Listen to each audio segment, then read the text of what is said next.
kalau slide-nya ada yang lagi penting, lu ke slide-nya. Karena slide, sorry.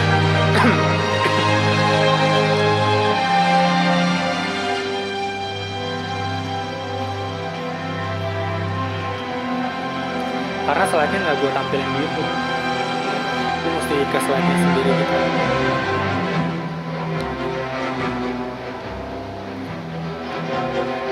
Terus zoom in zoom outnya juga penting. Kayak injak pedal gas. Karena tambah pendek gitu.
Gue dokumentasi pakai apa?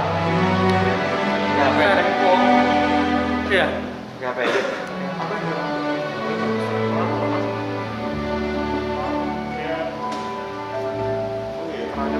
Lu pakai kaos dalam ini jangan kelihatan toh.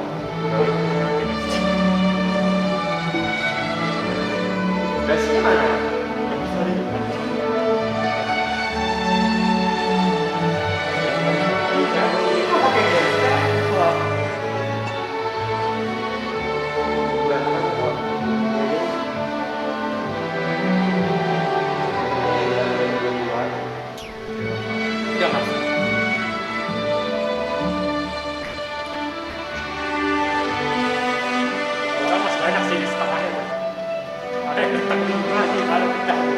Nah ini nggak ada monitor buat monitor streaming.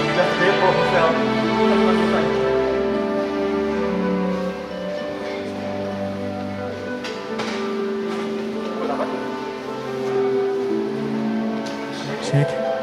Kalau ngomong segini kedengarannya jelas atau kayak burem? Burem. Ini kalau gue nyanyi enak. Tuh.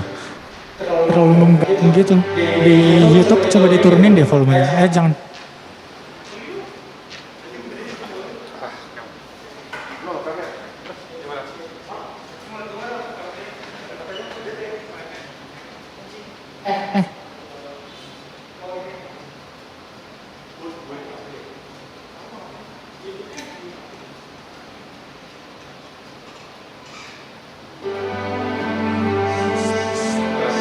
Tes. Kalau laundry, cuci.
nggak tahu deh.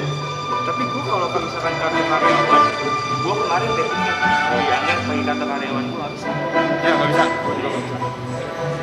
Karyawan Masih 2 minggu kan? Normal.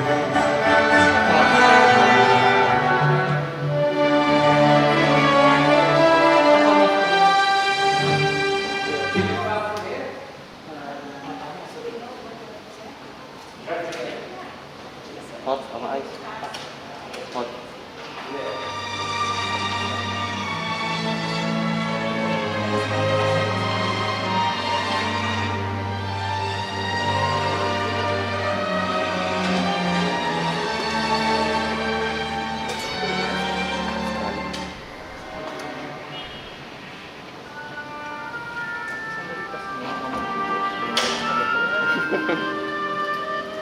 Pernah kerja dulu.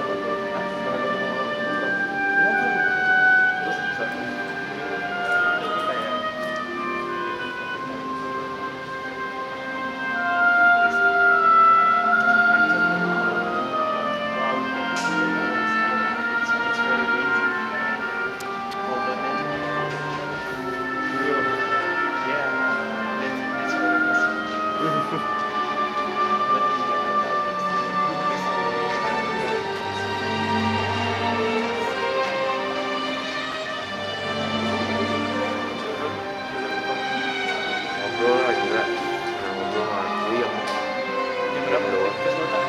Jam 6 sore. Ya anjing jam 7 Pagi. pagi. Terus Kemarin. langsung ke Surabaya.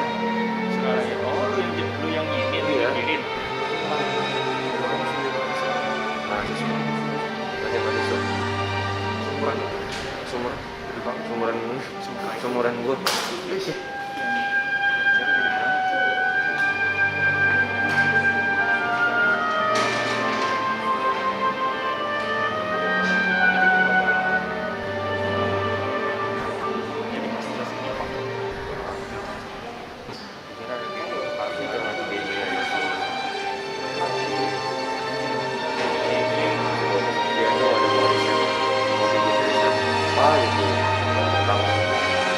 Material itu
gede banget.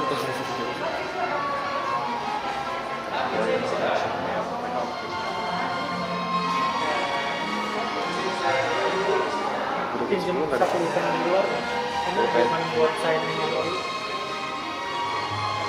Ini nanti mau diturunin semua bom atau apa ini? Ada rundown.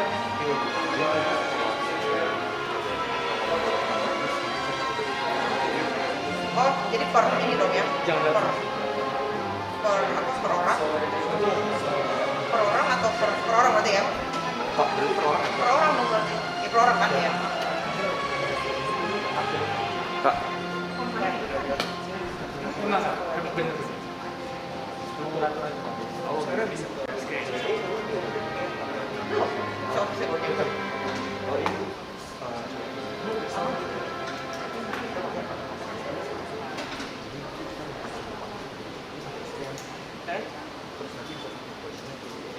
Tapi Q&A mau semua dulu atau per pembicara? Semua dulu. Nah, nanti ada kayak di Riset nih, ada slide gitu juga. Oke.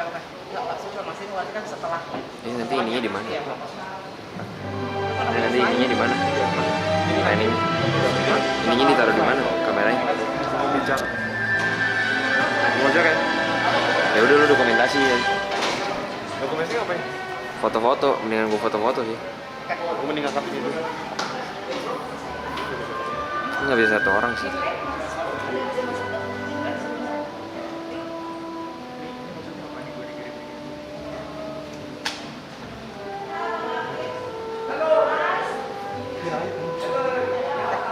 Ya sebenarnya saya bantu ya. Ini bapak saya pinjam nggak apa-apa ya? Iya, Saya duduk di mana? boleh di depan. Yang lain siapa yang lain? Duduk bener. Di depan juga. Yang udah pada ini. Tadi udah saya email 1 jam sebelum. Udah di depan semua sih.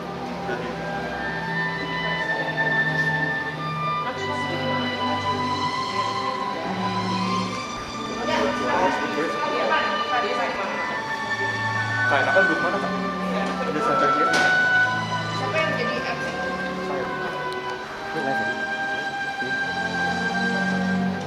Di YouTube pasti. Iya, saya tahu. Nanti lu berdirinya di tengah.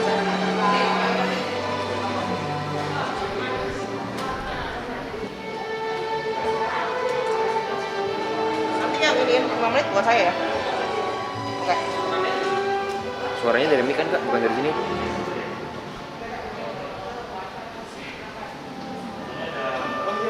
Silakan.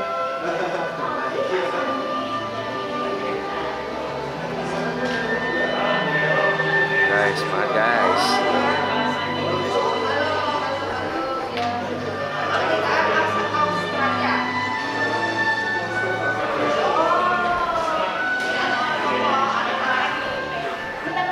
Mana sih kok pada nggak datang ya?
bahan dah. Tadi kata kalau nggak ada Cina Pak, tadi aku udah ngomong sama Pak Koko, lalu teko.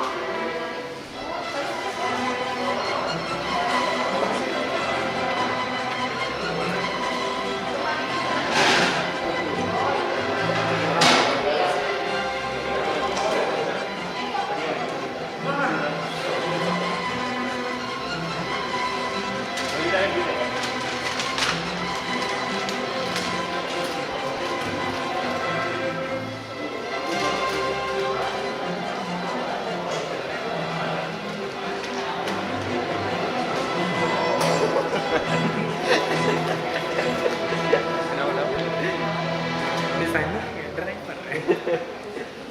Grafter kayak gitu.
Ada dua.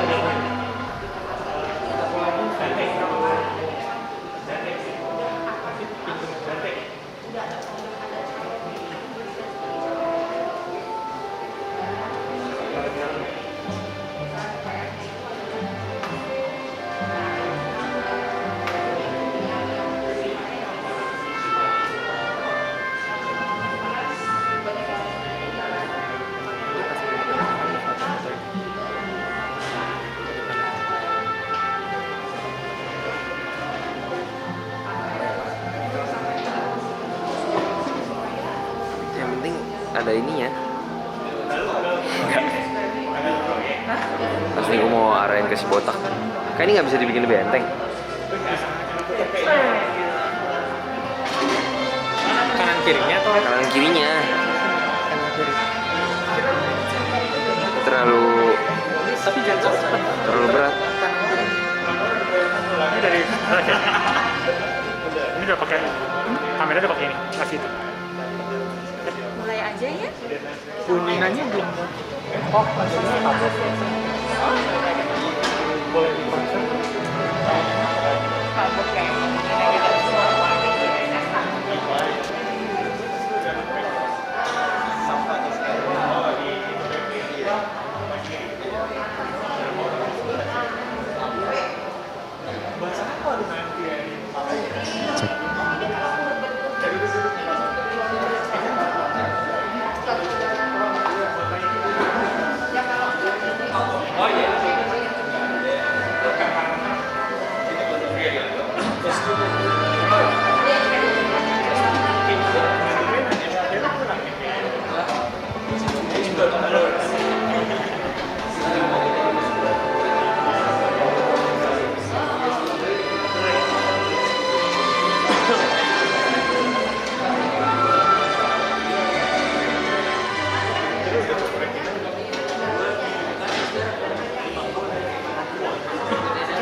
Fer, pegang Fer.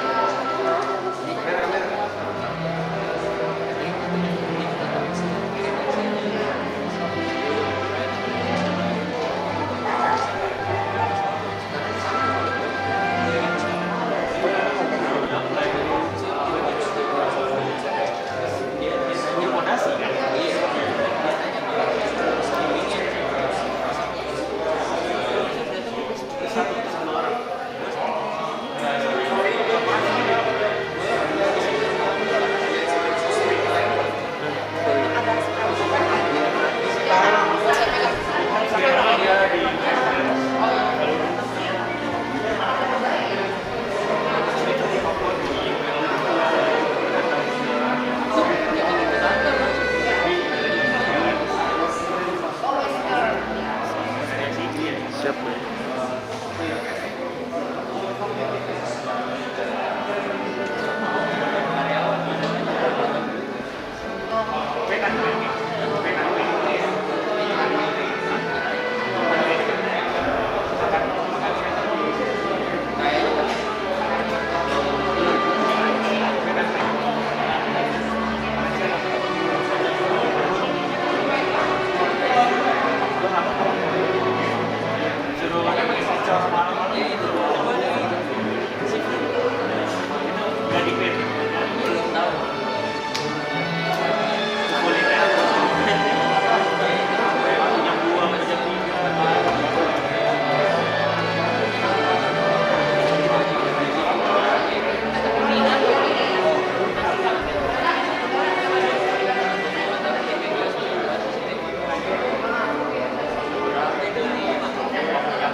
Good morning, everyone.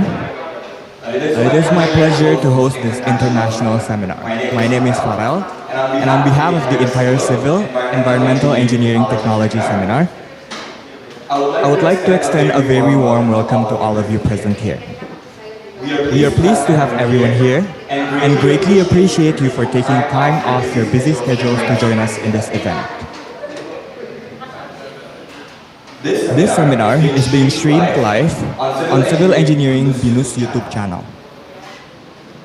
Before we proceed into the session, I invite everyone to invoke the Almighty and pray with your respective beliefs. Let's take a moment of silence to thank God for gathering all of us this morning and appreciate the good health He has graced upon each and every one of us. Let us pray.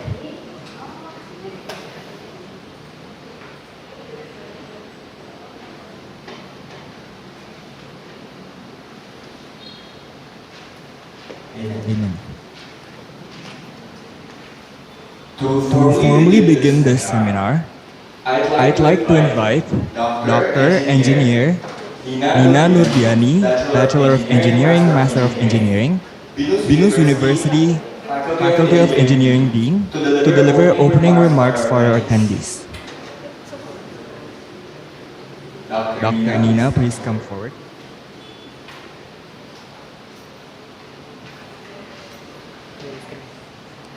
Thank you.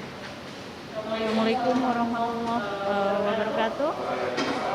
Good morning, ladies and gentlemen and students. Welcome at Binus University, especially to delegates from Murdoch University. Welcome. our honored speaker, Dr. Martin Anda, and Dr. Nugroho Adi Sasongko, Mr. Jack Moore, and Miss Phoebe Kleppe, Dr. OKI Setyandito, and our dear fellow participant from BRIN, my beloved student, and dear viewer at home, good morning. Environmental issues are currently the concern of world leaders today, and development of various kinds of infrastructure thus far has contributed to a significant increase in harmful gas emission. The construction industry as a whole has contributed to a mass 25% till 40% of the world's carbon emissions. And then this dictates a more sustainable alternative to be initiated and implemented in today's construction practice. And this sustainable concept is a system characterized by stability, and in this concept, change are constantly limited to maintain the balance of the system in the future. What is to be achieved from the use of sustainable materials itself is to minimize the consumption of non-renewable materials and energy, and then prevent negative impacts on the carrying capacity of the environment and the environment itself, and fulfill human needs. And then to solve environmental problems that rise from the use of construction materials and infrastructure, one of the steps that can be taken is to utilize the green and reusable technology alternatives. In the present days, many people from various circles are conducting research to find sustainable materials that can be used as a substitute for conventional material. Under the circumstance, SANS adopted the theme surrounding the future of integrated infrastructure and sustainable materials, and I hope today's session can bring all of you present new insight and maybe someday implement what you gain today to build a better Indonesia. Enjoy the rest of today's program, and thank you. Assalamualaikum warahmatullahi wabarakatuh. Thank you, Dr. Nina. Now, among us in this conference, we are privileged to have experts as our speakers for today's seminar. We have from Murdoch University, Western Australia, Mr. Martin Anda, Doctor of Philosophy, Bachelor of Science with Honors, Bachelor of Engineering in Mechanical, member of the Institution of Engineers. We also have Mr. Jack Moore and Ms. Phoebe Kleppe. From Indonesia's National Research and Innovation Agency, we have Mr. Nugroho Adi Sasongko, Bachelor of Engineering, Master of Science, Doctor of Philosophy, and Executive Professional Engineer. And from Binus University, our Head of Civil Engineering Study Program, Dr. Engineer OKI Setyandito, Bachelor of Engineering, Master of Engineering, Associate Professional Engineer. In addition, we also have Sandi Yudhistira, Government of Western Australia Jakarta Office, present here, and our engineering faculty advisor here in Bina Nusantara, Dr. Engineer John Freddy Bobby Saragi. Before we proceed into the main session, I'd like to invite Dr. OKI Setyandito and Dr. Martin Anda as the representative of Murdoch University, and Dr. OKI Setyandito as the representative of Civil Engineering Study Program, to come forward to officialize our research collaboration by signing the Memorandum of Understanding. The objective of this joint efforts is to establish scientific and technological collaboration concerning sustainable material and infrastructure. Dr. Martin and Dr. Oki, please step forward.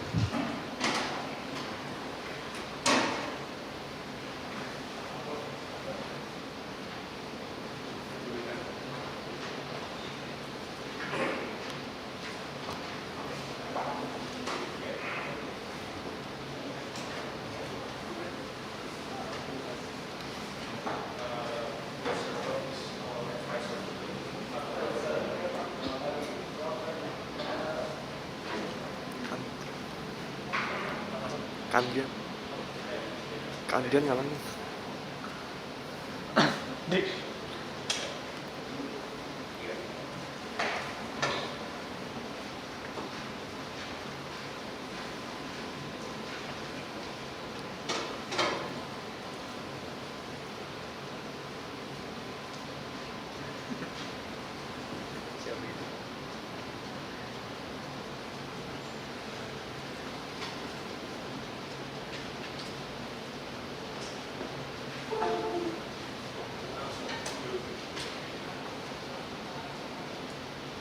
Now, I'd like to invite the speakers for this seminar, Mr. Jack Moore and Ms. Phoebe Kleppe, to come forward to receive your placards. Andrew John Pierre, can you please redistribute?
Thank you, Andrew, and thank you to all the speakers who have come forward.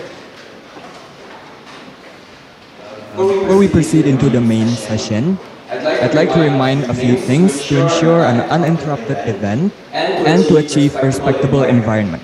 I would appreciate the cooperation from every participant to silence your devices at all times during the session. Any questions concerning the topic can be submitted to Slido presented on screen and will be answered in the Q&A session. I invite everyone here present to scan the barcode displayed for the Slido link.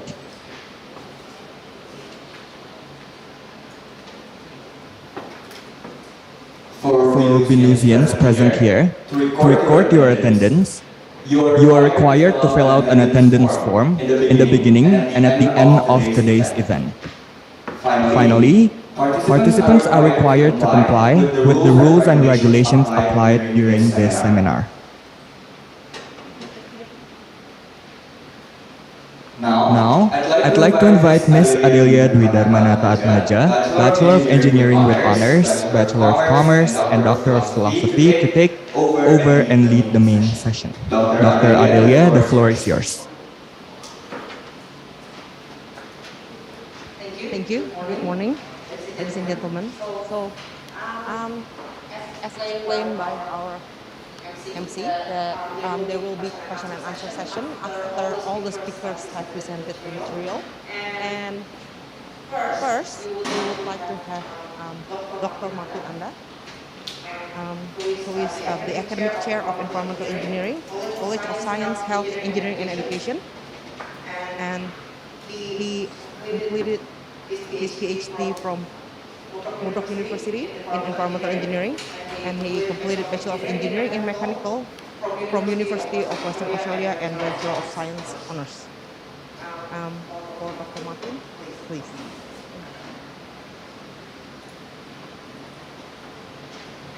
Good morning, everyone, and thank you very much for having me here at Binus University. It's good to be back in Indonesia. I very much enjoy coming here. This is probably my longest trip to Jakarta.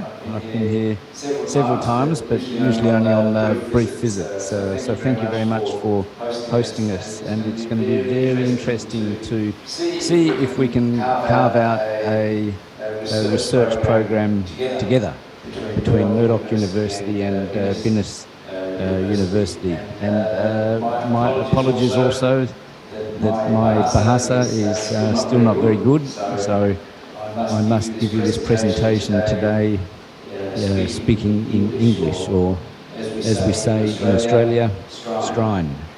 So I hope you can understand my accent okay. But I actually added one more slide. Is it okay to put another slide pack there? Because if we're going to do some research together, what is the most important thing that we need?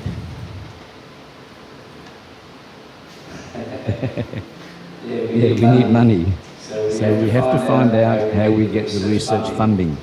So I just wanted to add a slide at the end. Is that the new one that's on the screen now? Oh, you put another one there. Okay.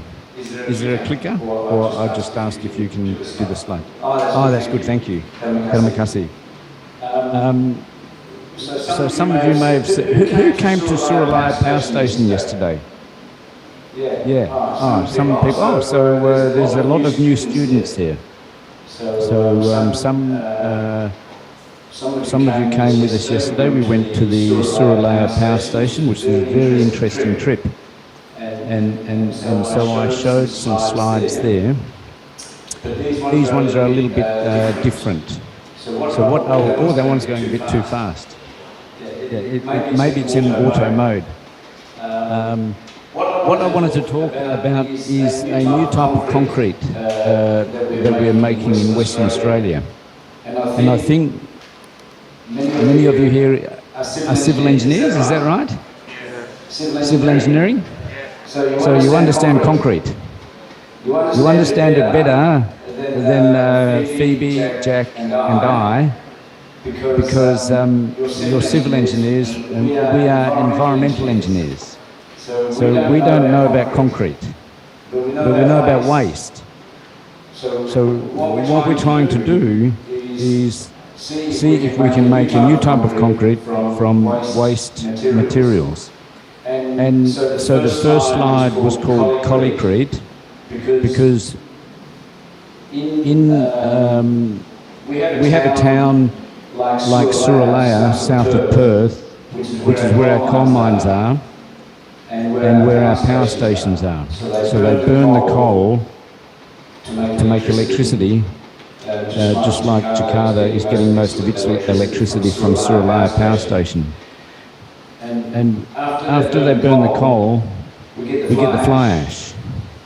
And this is what we make the geopolymer concrete from.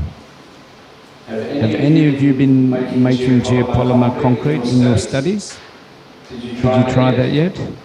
It's a very interesting process. But we call it Concrete because we take the ash from collie and then we make concrete. So we made that name up called Concrete so we could promote that town as well. So if we go to the next slide now, first of all, because you're all civil engineers, I probably don't need to tell you how to make concrete. But I always put this slide here because most of the people that I talk to are not civil engineers. So, for example, most people don't know the difference between concrete and cement. But let me just quickly go through it. I think you will know. So we take firstly the Portland cement. Portland cement is the single biggest source of emissions on the planet. 8% of the world's carbon emissions are coming from the manufacture of cement. So you know how that's made, I guess. There's limestone, clay, sand. Sometimes they're taking blast furnace slag to make the clinker.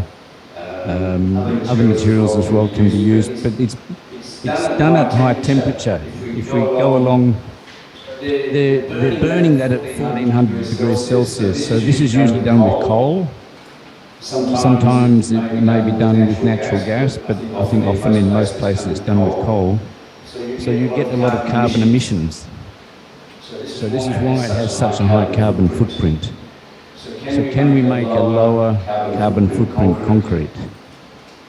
Well, to make concrete, you mix the Portland cement with sand and aggregate and concrete along with the water. And what the concrete industry already does is they will add fly ash from the power station as a supplementary cementitious material. That's what it's called, a SCM. And they have done that for many, many years, not to make a green concrete, but to save money. So they can substitute the Portland cement up to 40% maximum and still meet the specification. But usually in Australia they only do it about 10 or 20%. Because in Australia the Portland cement is $200 a tonne and the fly ash they can get from collie for $40 a tonne. So if you substitute 10 or 20%, if you're making a lot of concrete, that's a lot of money you can save. But this is still only a supplementary cementitious material. So next I have to explain how we then make geopolymer concrete from the fly ash, which is different. So this is where collie is in relation to Western Australia, and that's where our power stations are. You can see there 3 power stations, okay? So they're the power stations that we work with, just like we went to Suralaya power station yesterday. And so what we're doing is trying to understand the supply chain we can use, where we can get all the materials to make this geopolymer concrete. So we can get the fly ash from within Collie itself from the power stations, but we can also get, we have an alumina refinery here, processing bauxite to make alumina. So we can use the residues from the Bayer process as well and recycle that into geopolymer concrete. But we get aggregates and sands. We need sodium silicate. We need sodium hydroxide. These are some of the priming chemicals that we use to make it. So this is just like a supply chain analysis as to how we pull all those materials together. Because what we want to do is create new industry in Collie, this town, because under the Paris Agreement, many of the developed countries will try to close all their power stations by 2030. So they could, because burning coal in the power station is the most polluting source of energy on the planet. So, and this is an easy one to replace. We can easily replace coal with geothermal, hydro, solar, wind, and so on. So our government has said the power stations here in Collie will close by 2030. But that is 1,200 people that will lose their jobs. So we have to find a new industry for them to get new jobs. So we want to try this geopolymer concrete so they can have a new industry and we can make some new jobs, which is sustainable, like circular economy. That's the type of industry we want to make there. And here is the power station. So if you look at the aerial photograph of Suralaya, your big power station for Jakarta, you will see the layout is very similar to this. You have the stockpile of coal, you have the powerhouse itself, and you have the transmission lines going to the city. So it's a thermal power station, burns the coal, generates steam, and uses the steam in turbines to make electricity. So it's the same thing. But for 100 years, the ash they've been putting in the containment dams.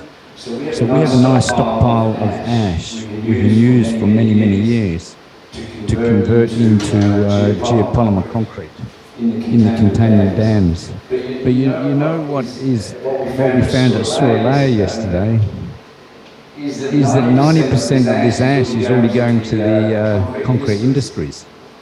So it gets recycled anyway. So it's a good thing.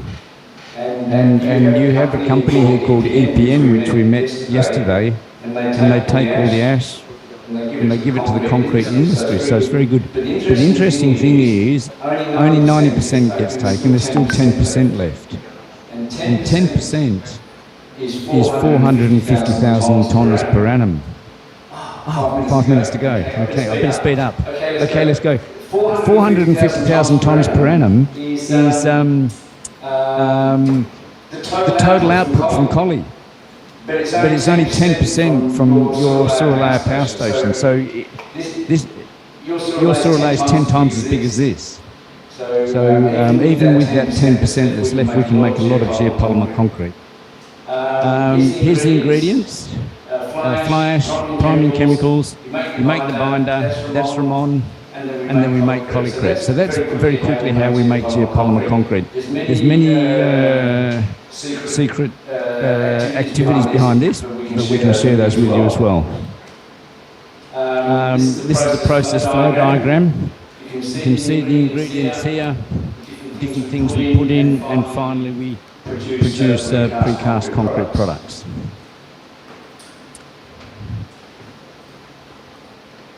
And we want to reduce emissions, have zero waste, and circular economy, and create jobs for community benefits. I'm just trying to go a bit faster now because I only have 5 minutes to go. We developed an online tool. So we get the fly ash, and we put it in an XRD machine. We need to determine in the fly ash what is the amorphous and the crystalline content. It's the amorphous content in the fly ash of the aluminosilicates that we react with the priming chemicals. And we polymerise the aluminosilicates to form the geopolymer. Okay. And this software, we enter the data so we can get the right mix design. This tells us then the proportions of ingredients that we need to add. And so what we find is that the compressive strengths achieved even with ambient curing can easily meet a lot of the grades of concrete that we need. Like just the basic concrete only needs to be 20 megapascals. So we can get that quite easily. And if we do thermal curing, there's many different thermal curing methods. You can get up to 40, 50 megapascals, no problem. So even though Portland cement is a lot easier to use, we can work with geopolymer concrete and still achieve the specifications for many different applications. And we want to achieve environmental sustainability. So you can see here our favourite mix has about 80% less carbon emissions than ordinary Portland cement concrete. So it's a big difference. You know, we get the reduction in the carbon emissions. We do site analysis to where we're going to build the factory. And we've designed the plant to make the geopolymer concrete. And we have to design a special chemical handling plant. Maybe we can build one here with you. We do this as a research project together. Do you have control systems engineering here? Do you do control systems or instrumentation and control engineering?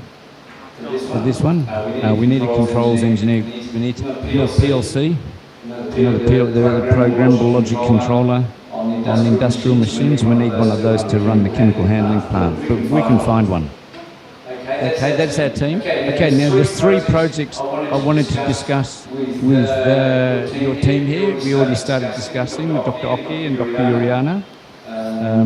So thank you very much for your ideas we already had so far. So what Sandy is telling me, Sandy is here from the WA government office in Jakarta. Sandy is telling me that they have a B2B program. I don't understand it yet, but there's a B2B program. So in Western Australia we have a company called Subcon, and they do this type of work here. Okay, they build the artificial reefs. So if we can have a partnership maybe with Suralaya Power Station, or with Utama Karya Aston, or Aston Beton, maybe we do a project together like this. And we build this artificial reef as a prototype project where you might be getting some coastal erosion along the south coast of Java. Okay, now Dr. OKI has been doing a lot of modelling on the coastal erosion. So maybe we can make one of these together with geopolymer concrete. I'm going to show you some videos, but we don't have enough time. So I'll show you how these reefs are built. We can have a look at that maybe some other time, maybe later. Okay. Number 2, potential energy gravity storage systems. There's a Swiss company and there's an English company in the UK making 2 different types of these systems. They need a lot of big concrete blocks, 30 tonnes each, and we lift them up in the air with surplus solar energy during the day, and we drop them down at night and generate electricity. And this is a new type of energy storage, and we can use geopolymer concrete blocks. And then I have some videos I will show you as well later how that works. And then we can make wall panels as well. This one is very profitable. This is the one that will make the most money for the company. So this might be the most attractive one. And again, the B2B project partner, the company I work with in Western Australia is Cypod. And maybe we can work here with Wicker Beton. We'll make a partnership. And then finally, and I'll show you some videos on that later another time. That was actually 3D printing. One project I want to do is 3D printing of geopolymer. That's a new one. We're making a research plan with Dr. OKI and Dr. Uriani. This is my team in the laboratory. You can see Jack up there and Phoebe is here. So we do a lot of experiments in our laboratory in Perth. And then the last slide. Where do we get the money from? Well, in June, our new Prime Minister came here and met with your President, Joko Widodo. And you can see here, that's our new Prime Minister, Anthony Albanese, and your President here, riding their bikes together. You see, low carbon footprint people. And so Australia will give $200 million to Indonesia for the new climate and infrastructure partnership. So we have to work with Sandy from the WA Government Office here in Jakarta and find out how do we get this money. Because then we do one of those three projects together and we build a new industry here for geopolymer concrete. Because even when we went to Suralaya Power Station yesterday, they were doing many things with the fly ash in concrete, but they weren't doing geopolymer concrete. So if we can figure out how to get access to that climate fund, we can make new infrastructure with geopolymer concrete. But we start with Binus University, and we do research together with Binus University to make that. Is it all right? We can do it? We help start a new industry, okay? Terima kasih. Any questions?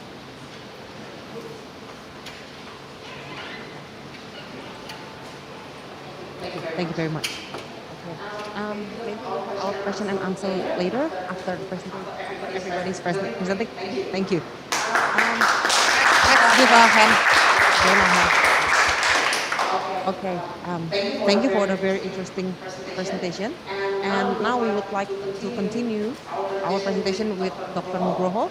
And Dr. Nugroho is here with us.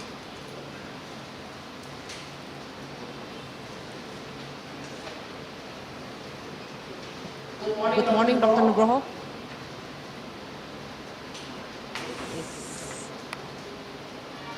Okay. Okay. Are you able to hear us? Okay. Is the I am online now. okay? Okay. Good morning, Dr. Nugroho. So, Good morning, can you very hear good us? morning. Okay. All right. That's good. Can you hear me very clear? Okay. So, maybe Dr. Nugroho presenting. I would like to introduce Or anything from you? Let me check. Hello? Yes. Okay. No, it's okay. Okay. All right. Okay. I'll do a little bit of introduction of Dr. Nugroho. So Dr. Nugroho is the head of Production System Research Center in National Research and Innovation Agency. And he is the head of the research center in BRIN. And he completed his Ph.D. from University of Tsukuba, Japan, and his master degree from University of Stavanger, Norway, and his Bachelor of Engineering honors from Institut Teknologi Bandung. And today we will have the presentation from Mr. Nugroho, Dr. Nugroho, sorry. And for Dr. Nugroho, maybe we'll have our question and answer session straight away. Yeah. Yes, okay. Thank you. Okay, all right. Please, Dr. Nugroho. Okay. I cannot share my screen. Oh. Would you be able to? Wait a second. Not yet. I think somebody has to put my name as a co-host. Okay. You can put the multiple. Okay. I think it should be. Yeah. No, it's okay. For now. Okay. Yeah.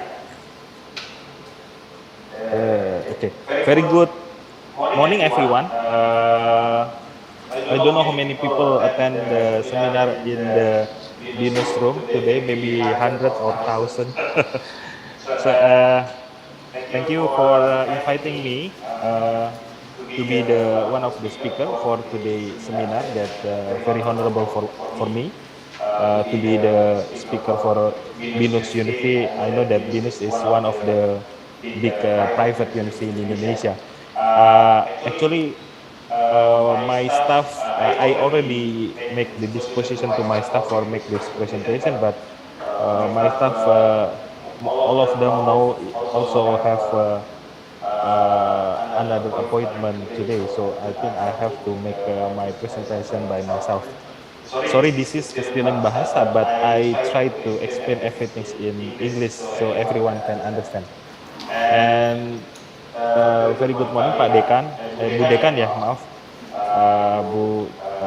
Thank you for inviting me, keluarga besar Binus families, and also Martin from Murdoch University and other students, and also the government of Western Australia. We have in our organization, in the research center of the sustainable production system and life cycle assessment, we also conduct some research related with the construction management and also the recycling of the materials. And then in this case, we want to share our success story on the energy management, water management in the government building, and also some recycling materials related with the research. So regarding the research sustainable materials for the construction environmental friendly point of view, and we have here that the green building, based on the national regulation from the Ministry of Environment from 2010, that the building that implement the environmental principle in the planning, development, operational, and then also management is very important with regard to the climate change. So we have to consider the circular economy concept, the energy and water management, and also green building is one of the standard currently to measure the low carbon of the development.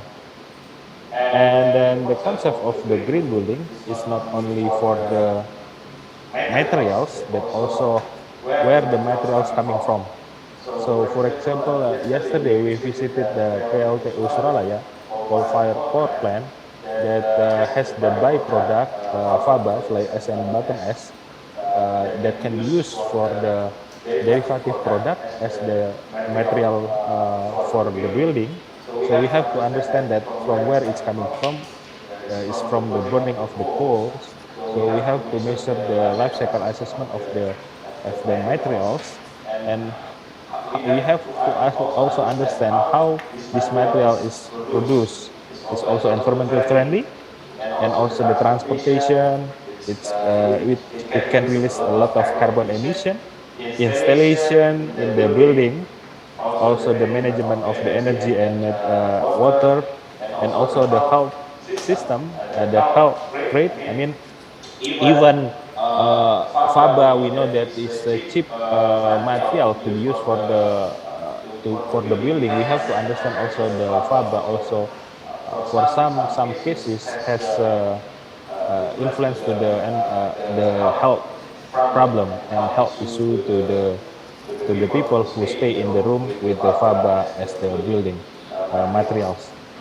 So in the building, green buildings, in the green SIP rating school for the green building, there are 6 categories.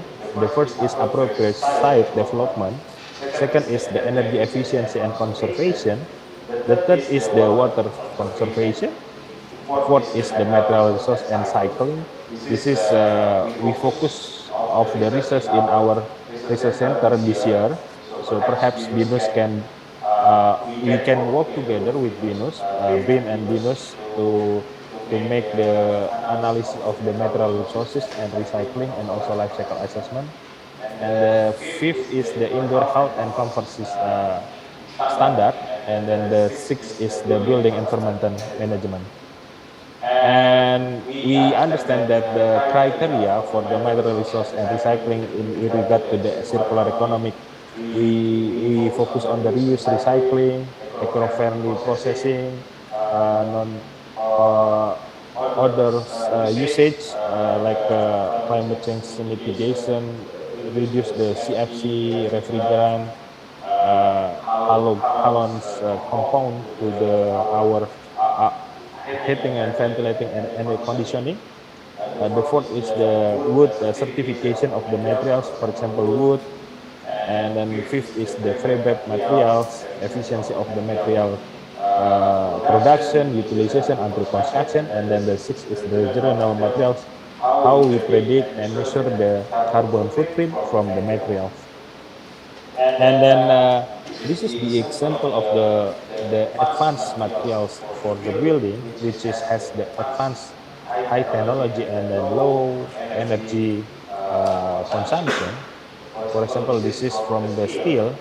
We have the information from the Steel Recycling Institute to build the house with the 186 meters square, which usually normally need the 40 until 50 trees, but for the recycling steel we can only use from the 6 of the recycling vehicles or car. So this is interesting information, and then maybe we can make the analysis in the future. And then we have also some activities in our research center reflecting with the interlocking brick to what is it to make sure that all of the production of the materials in the sustainable and environmentally manners. And then plastic block, we also have some activities on the research to understand that some plastic also can be used for the sustainable building materials. This is seems funny, but this is very interesting for us in the future. And then the circular economic, for example, for the asphalt plastics, it can increase and then make the longer life cycle of the plastic product. We can use in several times for the plastic for another purposes, not in the food grade, but can use for the building materials grade.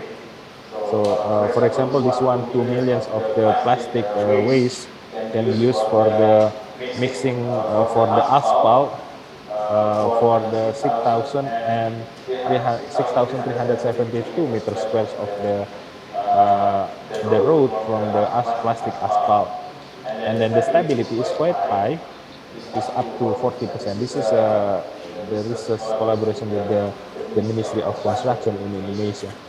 And we also, this is nice innovation in many places, that the brick wood in Europe, they make the wooden brick structure maintains consistent of 19 until 21st of the degrees of the Celsius. We know that Europe now coming to the winter season, without the gas from the Russia, and then they have to understand that the maintaining the energy in the houses is very expensive. So these materials, brick wood, can maintain the comfort and then the thermal stability in the house, like 19 until 20 degrees Celsius. This is very interesting. And then also in Italy, some innovation also Isotech wood creations. They make from this wood cement block to be used for the construction of loading gear wall system, and it comply with the international standard. And then B panels foam. It has been developed many places like in Peru, India, and Indonesia. This can be used and take the advantage for the earthquake because of it's very strong and robust per materials, and then this had been tested for the vulnerability from the earthquake.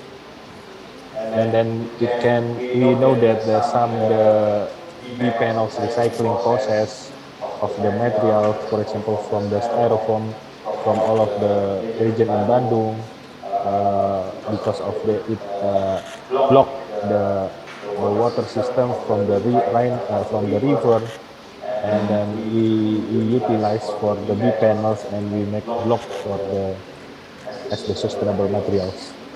And then the material supply chains, B panel foam, this is just like the scheme of how we we understand the material supply chain for the B-panel foam until the construction. And then this is just example of the time timber crate for in the some places. And then timber crate is alternative production.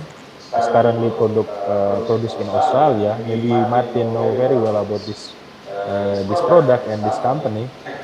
And then has been tested and passed Australian building standard requirement. And it's very good for reuse and recycling and absorb the CO2. And then it's also comply with the MRC assessment criteria in Australia. So we can also learn a lot from Australia on this case. And then this is the materials. It's mixed from the sand and also some other material from biomass, and it can make as the block materials. And they have some advantages. For example, trap the CO2, lower embodied energy, like energy footprint, and good sound insulator. This is very nice because we have to understand the building physics. Is need more comfort area. For example, for the human in the room or in the space that sometimes noise or sound should be monitoring or controlling. And we have also it has also the advantage as bulletproof materials and good fire rating and test and rating and thermal mass and improving the engineering because it's 2.5 more lighter than the concrete and can be nailed or screwed. And then there are some others innovation also in the sustainable material. For example, CCP green for block, precast concrete block, and it's also comply with the environmental product declaration or EPD. This is ecolabel type 3 related with the LCA life cycle assessment.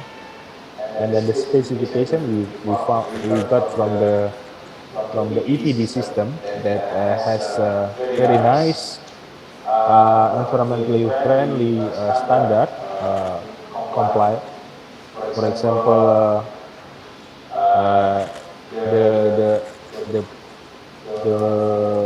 the emissions is lower, and then energy consumption to produce this material is lower, and so on. And I try to move. How many minutes I can make the presentation? If short, I can skip this presentation, but maybe this is also very interesting for us to understand and to know. For example, this one, we conduct the activities of the award of the Sudoto Award of the efficiency energy in our building of the Gedung B.J. Habibie Tamrin, our headquarters in Jakarta of BRIN. We got this award from 2016, 17, 18 related with the green building system. And then we got some award related to our innovation to the building for the high-rise building in Jakarta. And in 2019, we also become the role models for Asian green building activities. And Indonesia has also the regulation related with the green building, green materials. For example, this one, President Instruction November 13, 2011, that we have all of us should follow the best practice of the innovation for the energy and water management in the building, and how to put the target for the energy and water efficiency, and then also make the energy management system in each building to monitor the utilization of the water and energy. And this is our activities in BRIN from 2011 until before COVID-19. we put the management system for everything, not only for the energy and water, but also for human habits and behaviors, regulations, and also we push all of the innovation and innovation activities in our institution and do the evaluation and monitoring online by the computerization SCADA system. And this is the some category of the energy management system in the government institution for the old building, new buildings, and also another several types of the category of the buildings, A, B, C, and so on. We can read together from here. And also we, in 2011, we launched the commitment from the government in our institution at the BPPT previously to make the team to make the innovation technology for the energy management and water management system. And recommendation from the energy audit for the building system in our institution, we focus on the several things like the electrical system, heating, ventilating, and air conditioning system, energy management, and we got the profile that the 71% of the energy in the building is consumed by the heating, ventilating, and air conditioning. And then the consumption of the energy consumption in BPPT at the time, di Gedung B.J. Habibie, we can reduce from the baseline in 2014 up to down to 68.7% of the energy use intensity kilowatt hours per meter square per year. It's quite nice, and the intensitas konsumsi energy monthly in BPPT at that time can be lower to below the average of the standard. And then we also do the socialization focus of the FGD and national seminar regarding with the management of the green building. And we also put some poster, banner, sticker in all of the important location in the building so everyone can see and follow the suggestion or the recommendation. And we also change some materials or the device that consume electricity a lot. For example, we modify and change the lamp from Ph, which is has consumed 36 watt, to the LED Ph consume half of it to be the 16 watt. And we also put the sensor for all of the location in the buildings and to maintain and replace the old system of the water and heating, ventilating, air conditioning system in the building, and also make sure that the sun can be reach the building very good in the daytime, so can reduce the consumption of the electricity for the lighting. And then also we have to make sure the water management system in our building. I get surprised that the Binus has the very nice impressive dormitory for the student. I like it. The environment is very nice. Maybe we can also have to make sure that all of the consumption, energy management, water management in the building also can be monitored, and all of the students in the dormitory can follow the recommendation for the green building system, management system. I think that's all of my presentation. This is just the example of the innovation that has been released and established and also produced from our institution BPPT before. and happy to discuss with all of the lecturer and student from Binus unit today. Thank you very much. Let's give a clap. Thank you very much, Dr. Nugroho, for the very interesting presentation. Now, I would like to open the question and answer session. And is there any questions already submitted in Slido? Can you check if there's a question? Because we're using an app for them to submit Okay. the questions. Okay. So maybe not yet. Okay. Is there anybody wants to ask questions?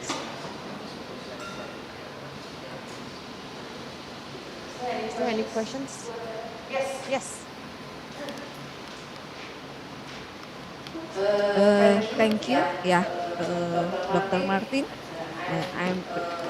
My name is Julia Astuti, one of the lecturers in civil engineering.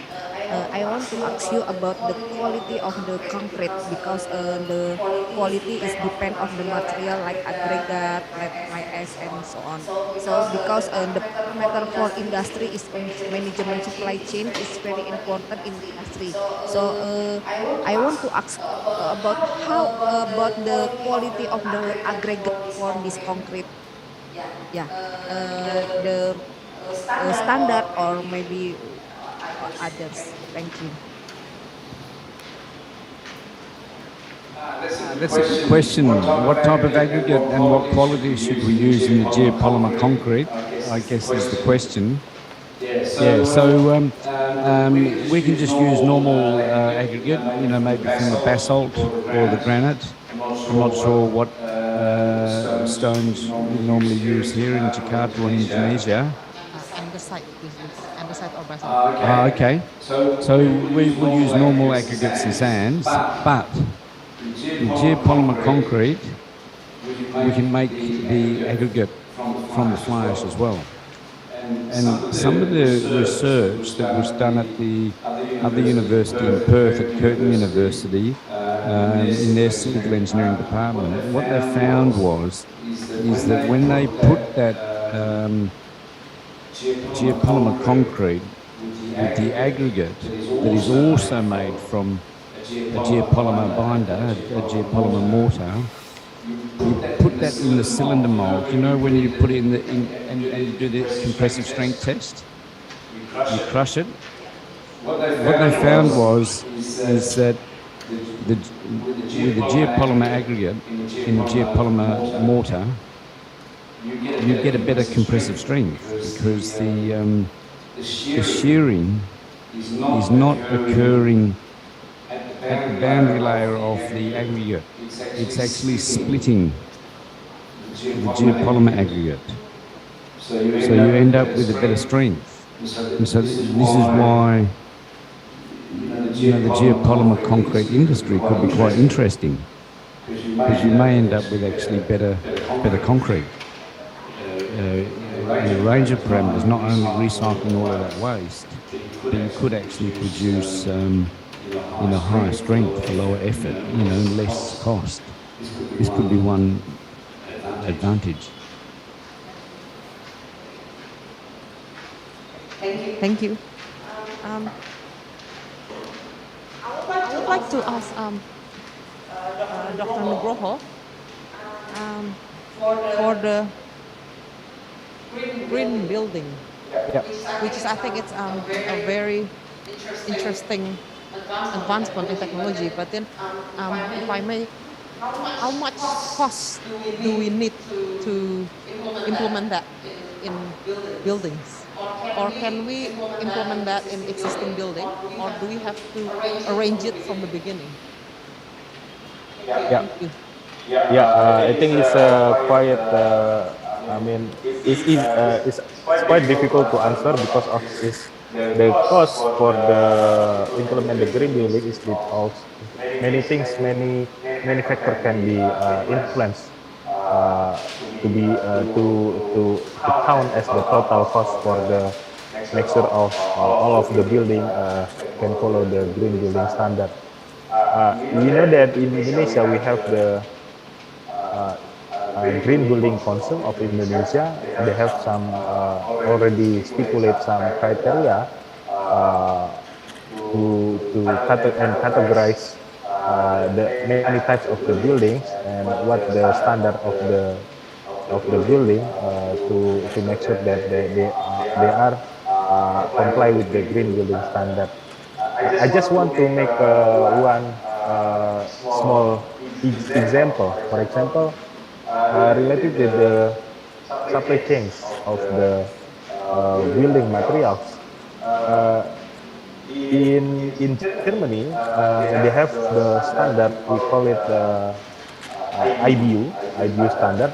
I forgot the stand for in Germany, but in English is related to the building material standard, which is comply with the ISO 14025, ISO 14027, ISO 14064, 67 related with the carbon footprint, ecolabel type 3, or we understand as environmental product declaration.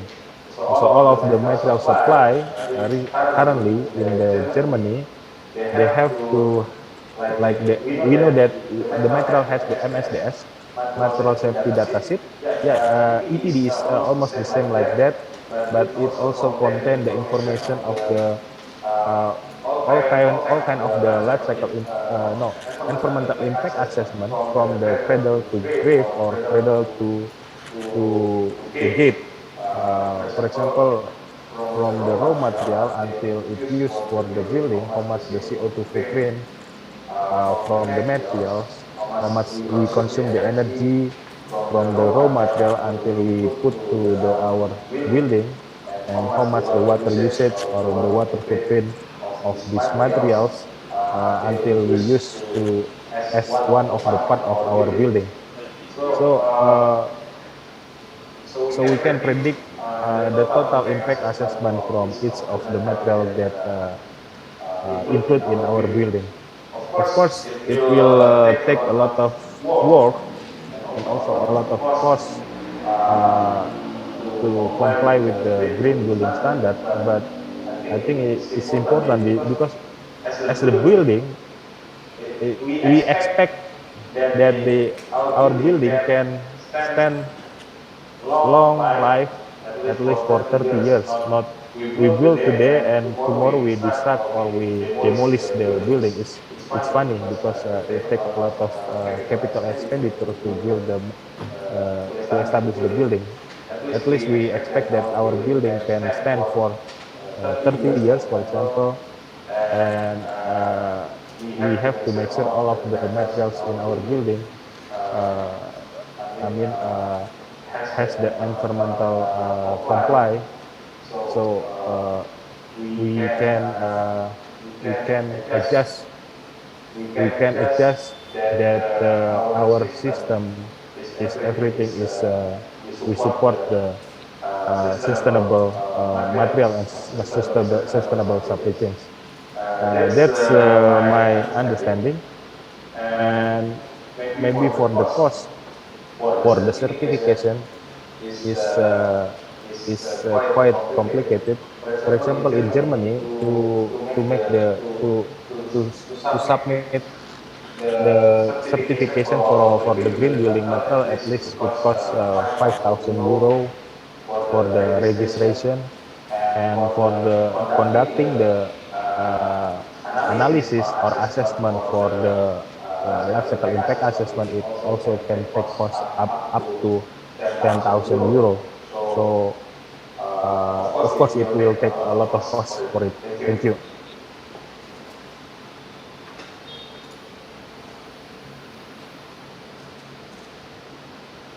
Thank you. Okay, thank you, Nugroho, for the answer. Is there any other questions? No question. Okay, all right then. Okay, thank you, Dr. Nugroho, and we would like to proceed. There's a questions from from Dr. Martin. Ah, okay. Okay, the other. You probably can sign in and give some quotes. Okay.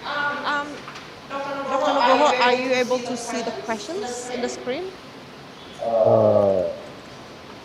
Not yet. Not yet? Okay. Yeah. The camera should move left a bit. Left, please. Left. I saw the screen from the YouTube, not from the Zoom, because in the Zoom I cannot see anything. Only in the Zoom, in the YouTube I can see. So please put the camera a little bit left. Okay. Otherwise, I probably can read it out.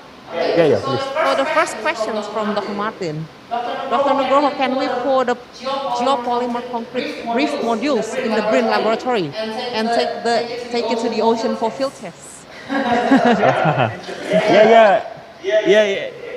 Of course, we can do that together with Binus. We can work together with Binus to make everything happen. The first thing that we have to make sure that we have to make the plan for research at least for 6 months from now together with Binus. I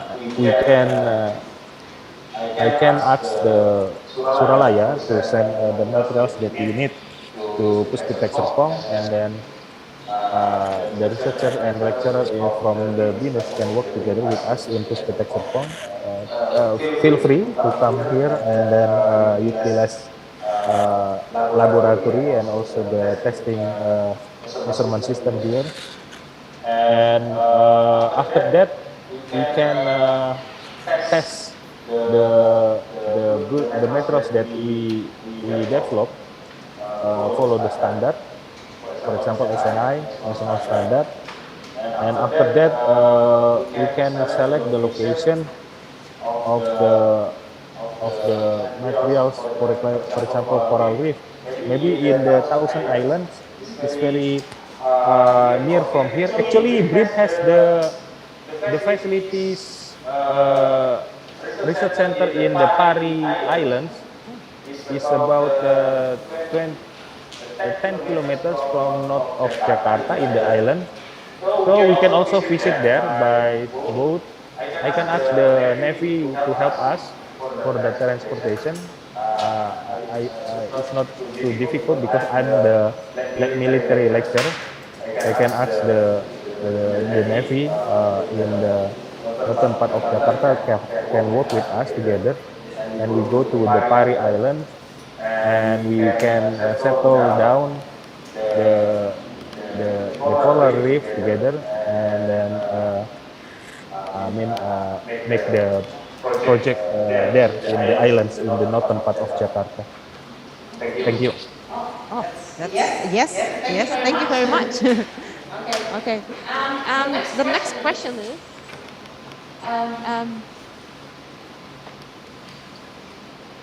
can we build the geopolymer prototypes at the Ph.D. Suralaya power station? Yes, but then we have the option to get Pulau Pari. But then that's for the reef. Pari Island is about. Pari Island is 30 minutes from the bay, northern bay Jakarta. Yeah. But how the geopolymer concrete? That's for the coastal area, and for the land area in Suralaya, would it be possible? That's the question, right? You can try that. Yeah. I think Martin understand and Pak Oki understand that Suralaya, they don't have any business with the fly ash and bottom ash. All of the business with the fly ash and bottom ash, they transfer to their subsidiary. It's called EPN. I think we have to talk with the EPN, not with the Suralaya. Oh, EPN. Yeah. Yeah. Okay. All right. Thank you. Does that answer your questions? Yes. Okay. And I think there's another questions. One last one. Can you go back?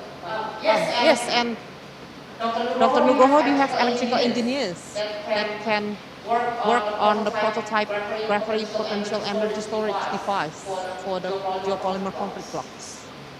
Okay, I think Binus also has the electrical engineer. I think the question should be asked to both, not only to BRIN but also to Binus. Yes, of course, we have both in Binus and BRIN. Also, we have electrical engineer. Okay. Thank you very much. Thank you very much, Dr. Nugroho, for your answer and for your support. Yeah, thank you. And sorry, I cannot come in because I have some delegation from Japan now just in front of me. We discuss about some project here with Japan. Yes. That's all right. Thank you. Okay. Now I would like to proceed with Dr. Oki presentation. And Dr. Oki is our head of civil engineering department in Binus University, and he completed his doctorate degree from Universitas Gadjah Mada and his master degree from Delft University and his bachelor of engineering in Universitas Gadjah Mada as well. And Dr. Oki, please. Okay, thank you, everyone. Good morning, Martin and team, and then also Dr. Nugroho. Thank you for the collaboration in between BRIN, Binus, and Murdoch University. Okay, now I would like to share about what is the condition and research, especially about sustainable material innovation. This is now we are doing the sustainable material innovation in the corridor of smart port and integrated coastal zone management. Also, I collaborate with Dr. Adel for the pavement management. Okay. Oke, makasih Pak Nugroho. Next. This is our tagline that we have civil engineering 4.0 and for society 5.0. This tagline is still we have this tagline since 2018 and until now, and then maybe the next tagline we have to change due to the condition of the dynamic in civil engineering. Next. Okay, this is our campus. We established since 8 Augustus 1996, and then our campus, main campus in Aggregate campus and Syahdan campus. Next. We directed to the research plan in our civil engineering. Our research plan is based on first the important things for the plan for this year, the past year and next year is the sustainable development goals or SDG, and we choose SDG number 6, 7, 8, 9, 10, 11, and 13 to 15. This is important because we talk about climate change for the next future, and then we talk about the sustainability of the infrastructure and city. Next. We also have to consider the greener solution because for the future we have climate sustainability and then also digital transformation applying for civil engineering. Next. Before this climate sustainability. Okay. Next.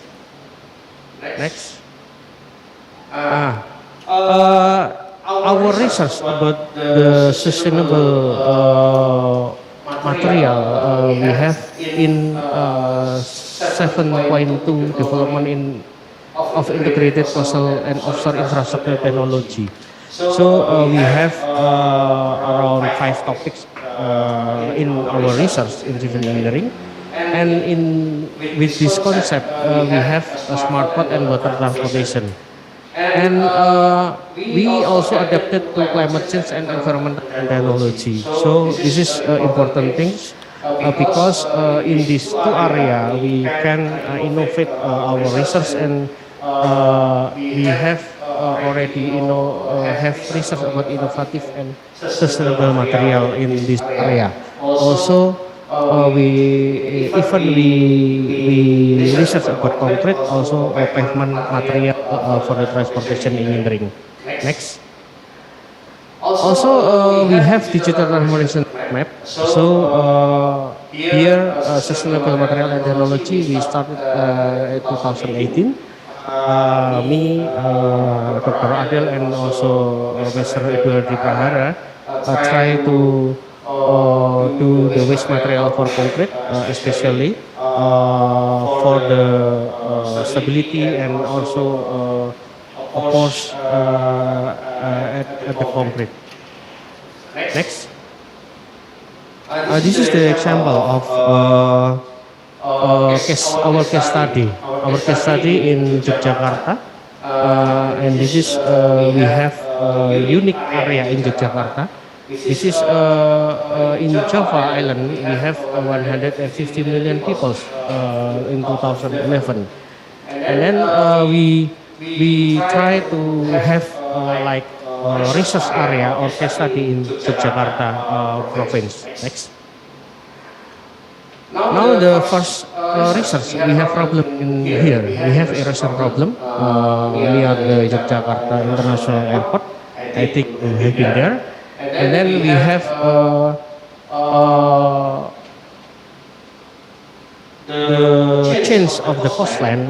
We have erosion above 50 meters to the land. This is the problem year by year. Next. This is the erosion and condition. Next.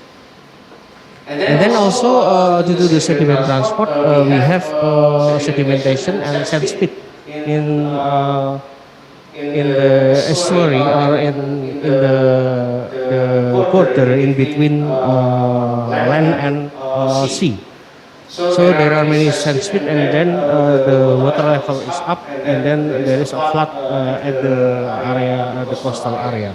Next. Here, the area of New Yogyakarta area. Yeah, this is our research in 2019. Next. And this is we try to monitor the coastline in New Yogyakarta Airport, and then this is the bathymetric and topographic condition there. And then we try to analyze the data, and this is the breakwater, and also the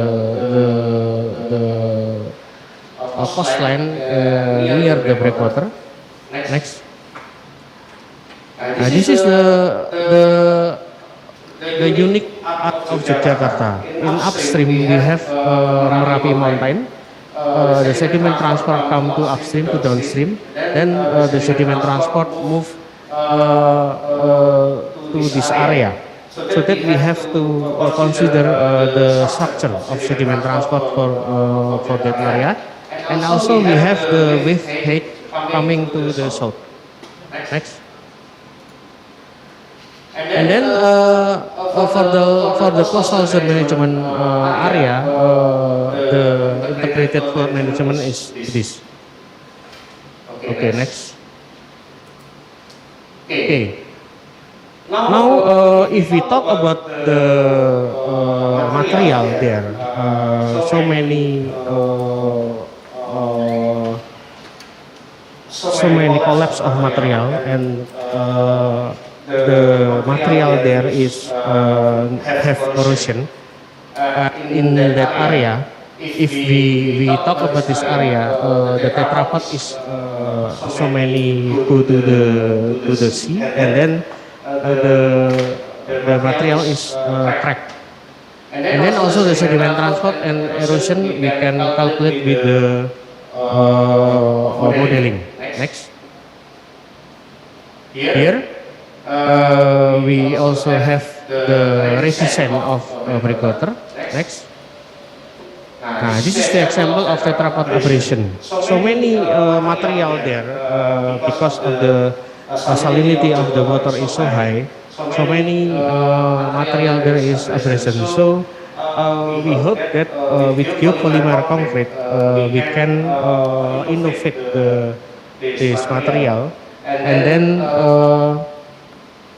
cheaper, because when tetrapod it costs about 15 million rupiah. So if we can replace this material with the geopolymer concrete and then the abrasion is not so high impact, so we can replace this and with the lower cost. Next. And then also we try to use artificial reef in that area. For example, we have submerged water in Bali. This is in Kuta, and then we try to do this reef material to the south in the south of Java Island. Because why we want to do this? Because the saline of the water is the same, almost the same with the Bali, and then the wave height is almost the same with the south of Bali. Yeah. Next, this is the example. The use of artificial reef water in coastal civilization, the shape is like this usually, and then we model it to in the south of Java, and we model for the hydrodynamic condition in there. Next. This is our research. Yeah, our students have running this program, the program of short modeling or SMS, and then they want to know about the effective of this structure for the protection of this coastal area. This coastal area is near the new Yogyakarta airport. Next. This is the result that that structure is effective to reduce the wave height.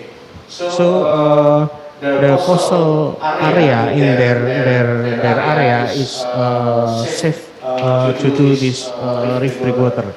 The reef breakwater install underwater breakwater. So we install artificial reef and then to protect the coastline. Next.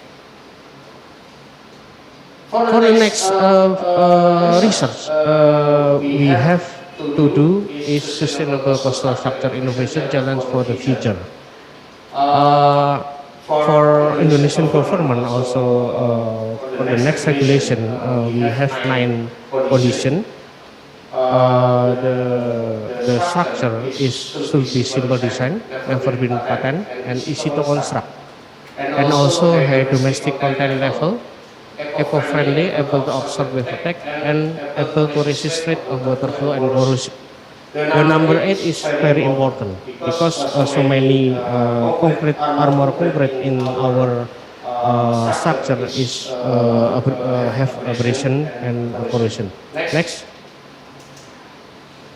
We have also fly ash as cement substitute.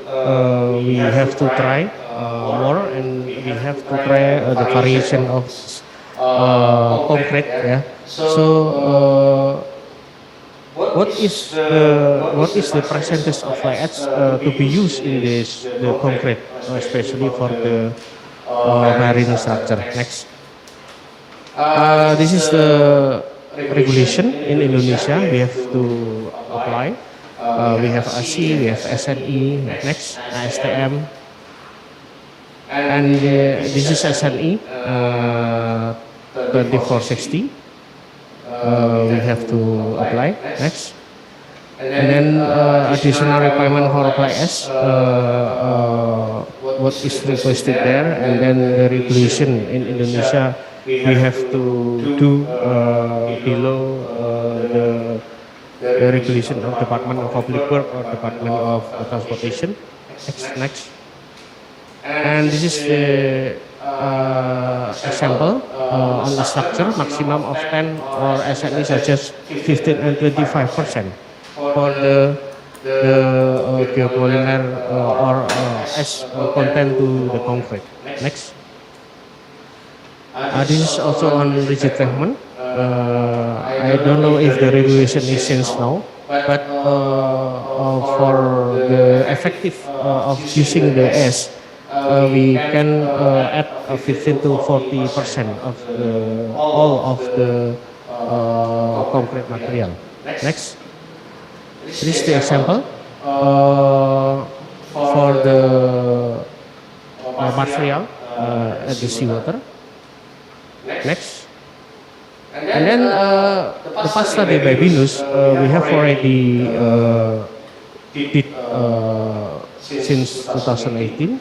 This is the example. We use the coconut shell as a flake, yeah, for the cement and concrete, and then we want to know the porous and the strength of the concrete. Next. And also the second one, we have this concrete with crystalline material. So we have the result and add the additive of SIPEC. Next. This is the last, yeah. We using HDPE and chrome rubber to concrete mixture. Next.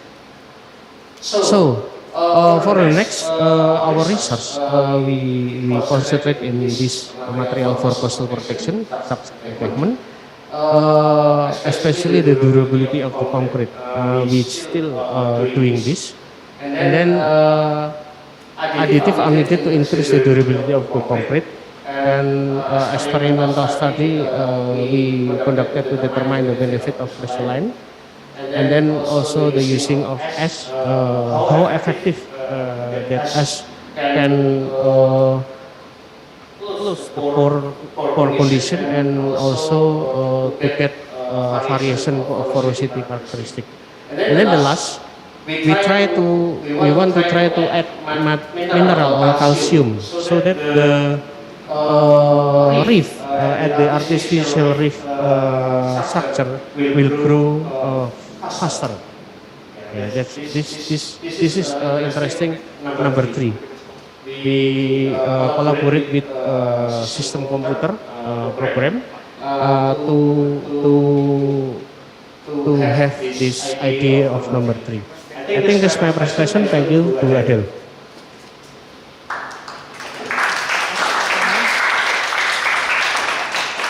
Thank you for the presentation, Dr. Oki. And now I would like to introduce Phoebe and Jack, okay, to present their research. So Phoebe and Jack are in final year of study in Murdoch University. So Jack will go first. Okay, all right. Please, Jack. Thank you.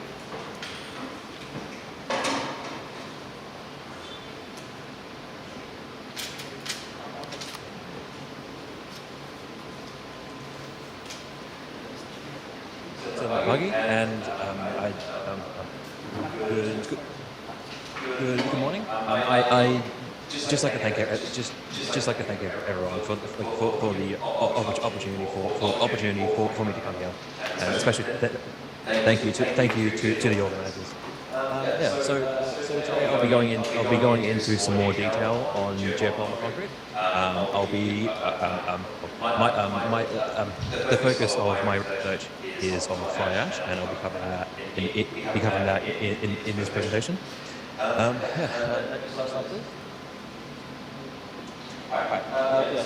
So as Martin touched on, concrete is the most produced material in the world,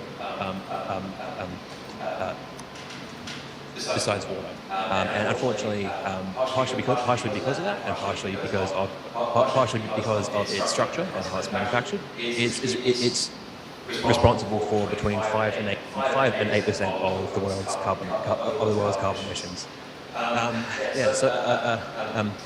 So the demand for concrete has been rising steadily since it was invented. It's currently at an all-time peak, and it's predicted to stay at that huge level. So a recap on how Portland cement is manufactured. I'm sure many of you all already know this, but limestone, clay, and sand are calcined in a rotary kiln like this one at high temperatures, and so that produces clinker. The clinker makes up most of Portland cement. Other materials like gypsum and sometimes clays are also added. And as Martin touched on, there's often also supplementary cementitious materials like fly ash, like metakaolin and granulated plaster. So approximately 800 kilograms of carbon dioxide are emitted for every ton of cement.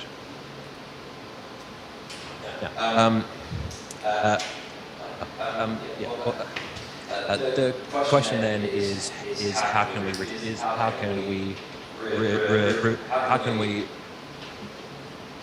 reduce that amount? So one route might be to stop using fossil fuels, because normally coal and natural gas are burned in the kiln to produce the heat needed transform the limestone, but replacing that with electricity doesn't really work.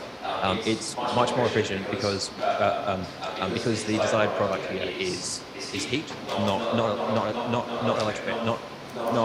electrical energy. We can increase the efficiency of kilns by decreasing heat loss, but there's only only to a certain extent. Right? The bigger problem is actually from the process emissions. So this is the main chemical reaction, simplified, that goes on when limestone is calcined. So it becomes the limestone or calcium carbonate becomes various forms of calcium oxide and carbon dioxide.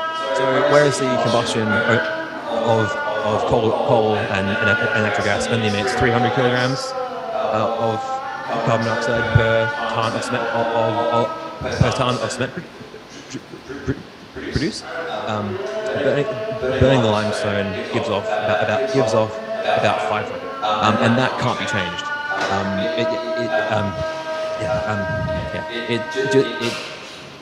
It just can't be done. So one solution is to invent an alternative cement. So that brings in geopolymer cement, which I've been working on this year, and with the team at Murdoch. So the main point and the exciting part of this is that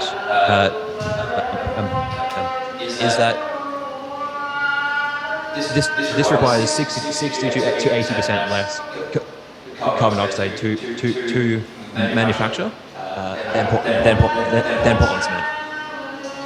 So it's made as Martin touched on by reacting aluminosilicate materials with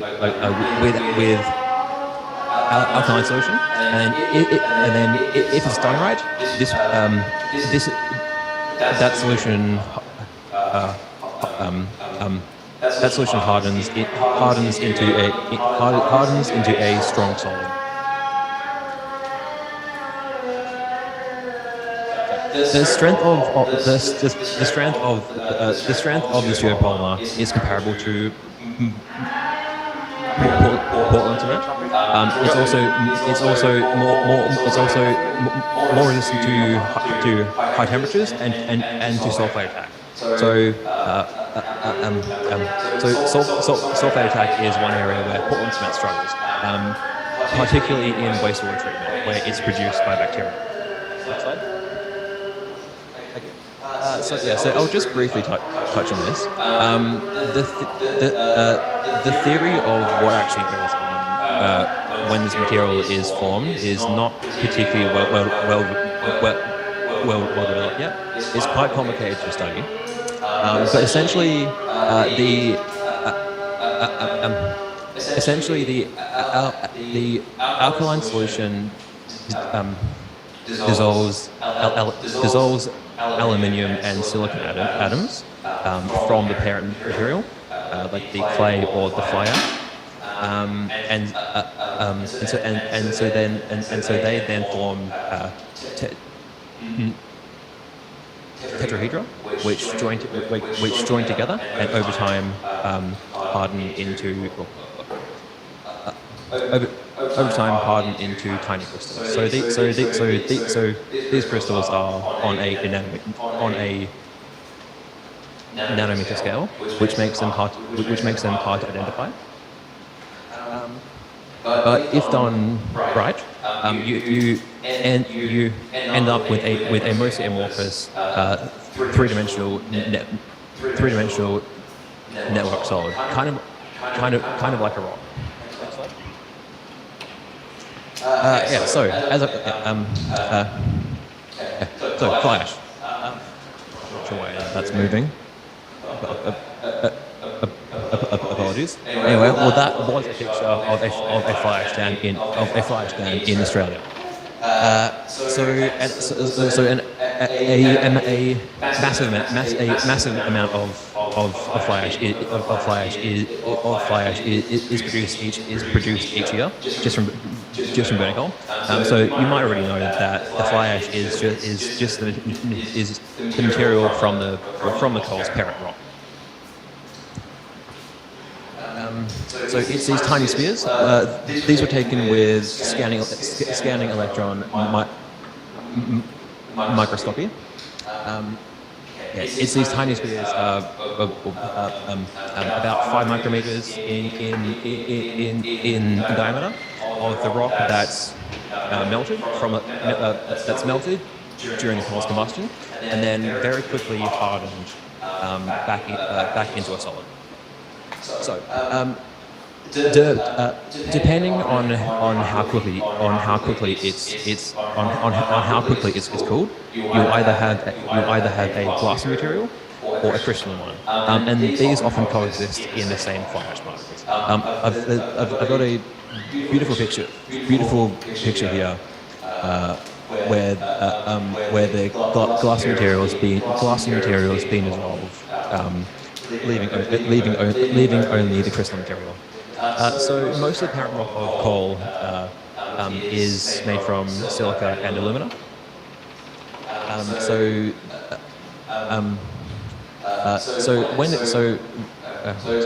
When they crystallize, they form either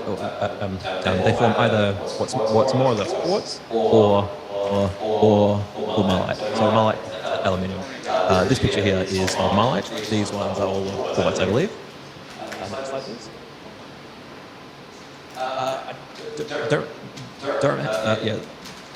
This one's pretty brief, but here is a picture of the quartz of some of the larger quartz particles from the fly ash. So the quartz, much of the crystalline quartz doesn't melt at the temperatures of combustion.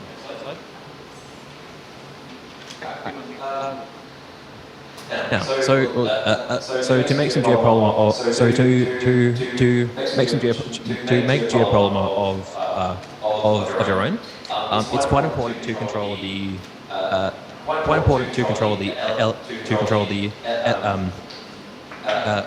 composition of the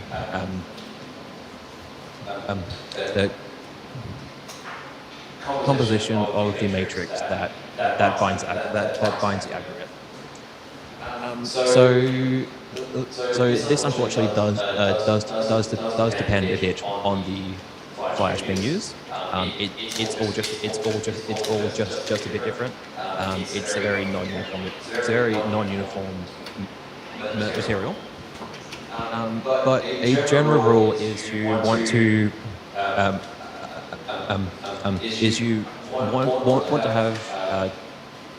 2 atoms of silicon for every one atom of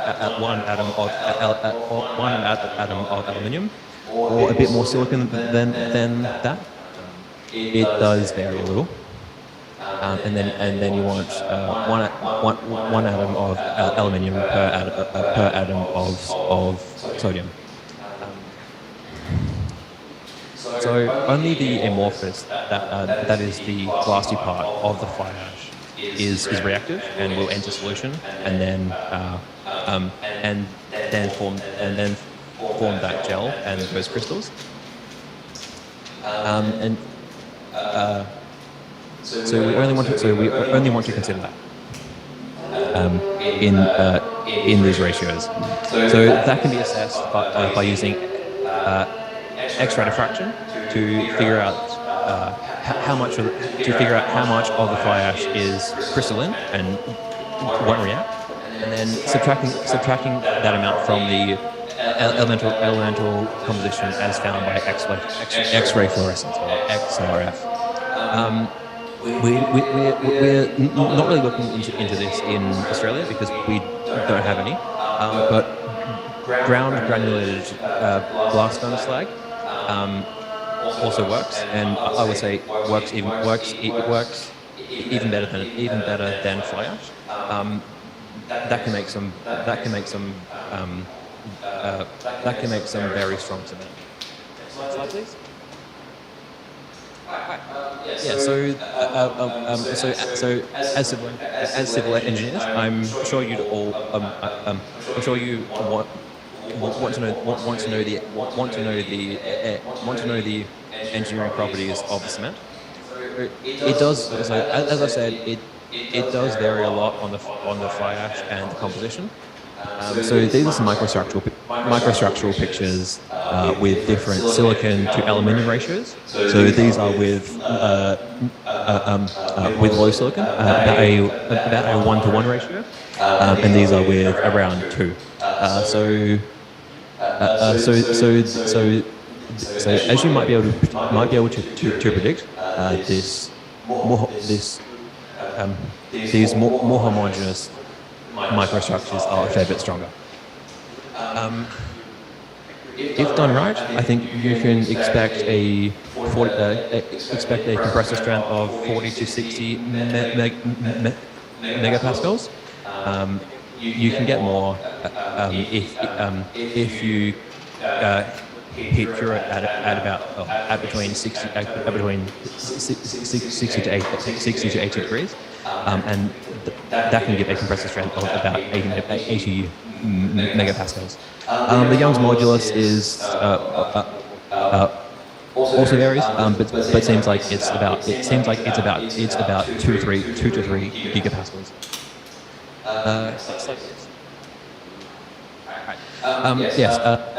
So I think I do need to address the drawbacks. So, like I've said, because we're working with a very uneven source material that is fly ash, there's a large variability in the properties of the material that you make. I don't think I really have time to get into this, but next slide, please.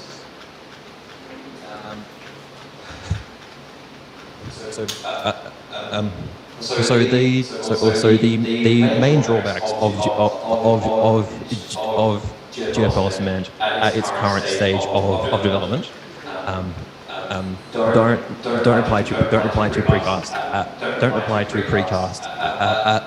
precast applications. So if you're making this in a factory, you're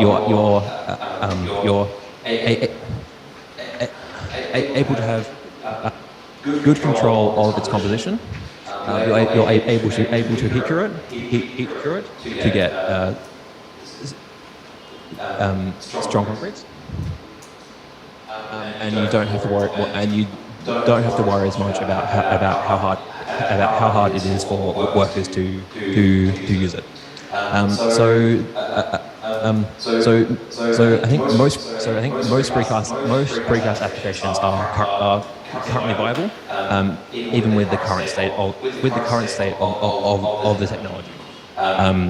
So that could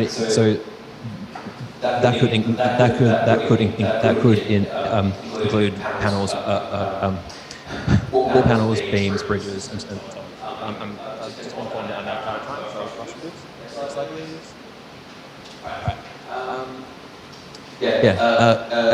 So for research directions, the big problem is how we can make a consistent material with very variable fly ash. All right, thank you. I'm looking forward to two questions. Thank you very much. Thank you, Jack. We'll collect the questions and answer later on. Thank you. And Phoebe?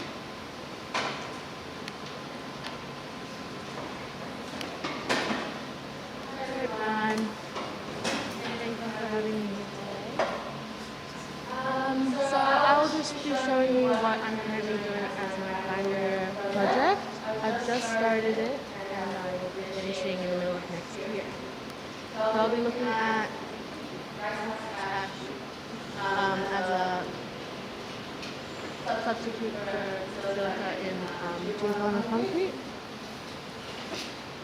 So in this presentation, I'll just show you what I'm doing and the aims and objectives, the ingredients I'll be using, the process, the products that we can make, and basically just my whole research. So what is geopolymer concrete? Geopolymer concrete is a low-carbon alternative to ordinary concrete. It can be created from many different ingredients. In my case, I'll be looking at rice ash. The chemistry involves aluminosilicate materials and mixing that with a strong alkaline solution. And this will create a paste that can be mixed with aggregates to cured and form concrete. The concrete strength and elastic characteristics are deemed to be similar to ordinary Portland cement. So it'll be interesting to see what my final product shows with its characteristics.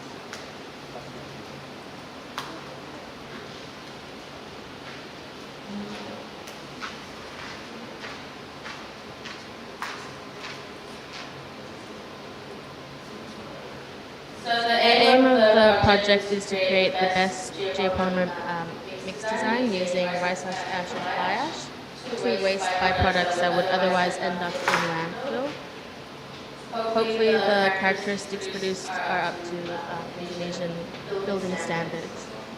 Firstly, I'll need to collect and test samples, and I can test this by doing an XRD analysis like Jack explained with the X-ray diffusion analysis. Then I'll test for compressive strength after creating different mix designs, and hopefully I can do the testing here at Binus. So I'll be testing for compressive strength, tensile strength, and porosity. Then I'll compare I'll conduct a life cycle analysis looking at the cost and carbon emissions that it would create. So why did I pick Indonesia? 85% of electricity is currently generated by thermal power plants, producing large amounts of unused fly ash. Indonesia produces 600 megatons of CO2 equivalents per year, and of the 600, 40 megatons is emitted by concrete production. The concrete industry is above the global average in carbon intensity, so my goal is to lower that.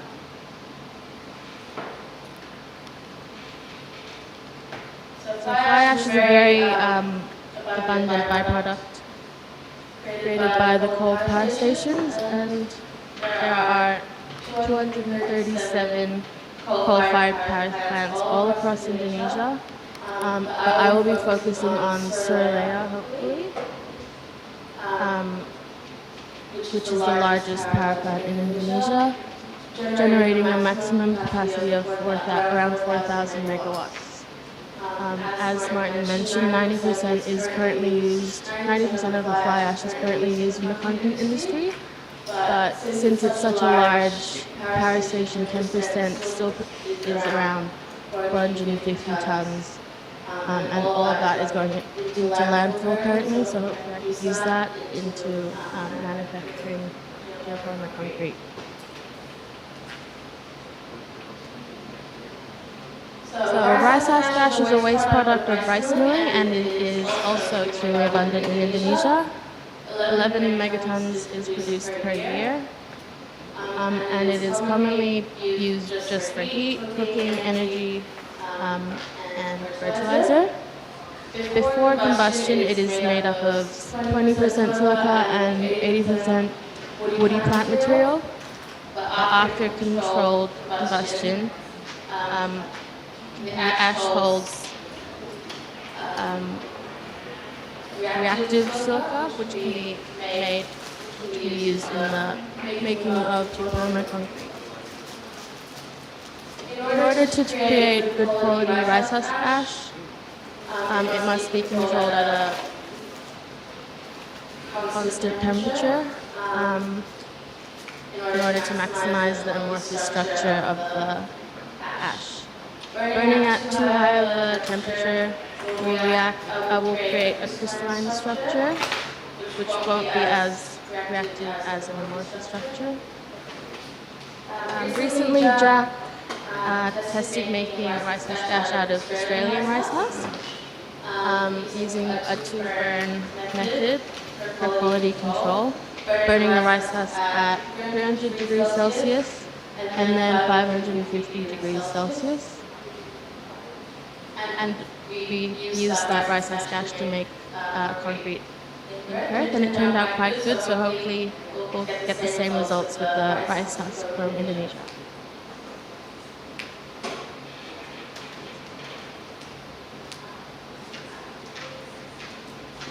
For rice husk ash in this project, I can either outsource it from rice husk ash suppliers or even go to waste energy plants and try to find some of the product there, or I can try and manufacture it myself using Jack's two-stage process. Hopefully in the near future I will be able to come back to Binus and conduct these experiments here, or even at BRIN, maybe burning the rice husk at BRIN and then creating the concrete here and doing the compressor test here. But we'll have to wait and see. Further research may also involve looking at getting the sodium hydroxide from desalination plants. So for those of you that don't know, brine is a waste product of desalination plants, and so which is pretty much sodium hydroxide, which can be used in the making of sodium silicate solution, which is another byproduct added to the mix. So this is the full process. Over there you can see the fly ash going in and the aggregates at the top.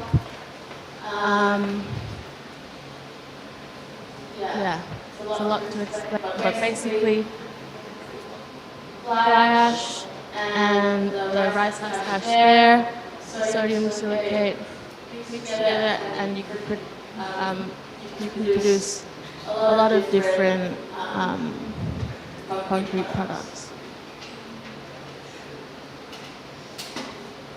Basically, if the results show good strength and other desirable characteristics, hopefully anything that regular concrete can make, geopolymer concrete can make as well. So this can go from artificial reefs, coastal armor, and lightweight panels. So it'll be really interesting to see what results we get using rice husk ash.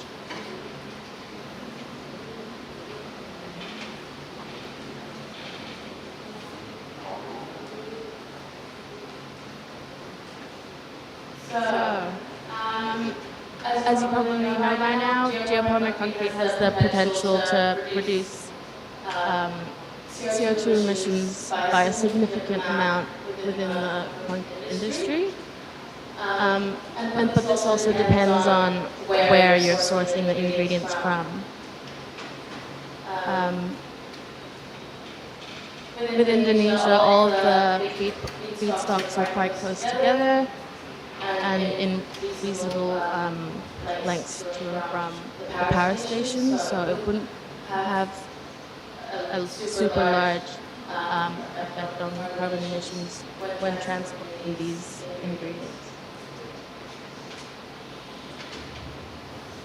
So there are very many benefits to the product. To list a few, it can produce lower emissions, remove farm waste and coal waste, reducing pollution.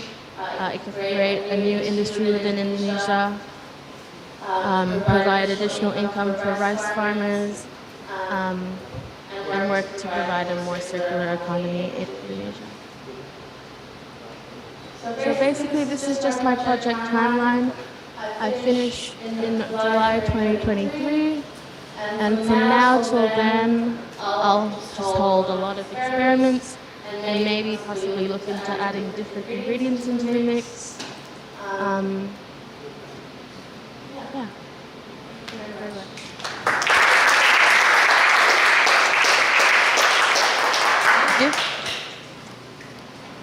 Thank you, Phoebe. Okay, so that's presentations for all the presenters. Now I would like to invite any questions for Dr. Oki or Jack or Phoebe or Dr. Martin. Is there any questions?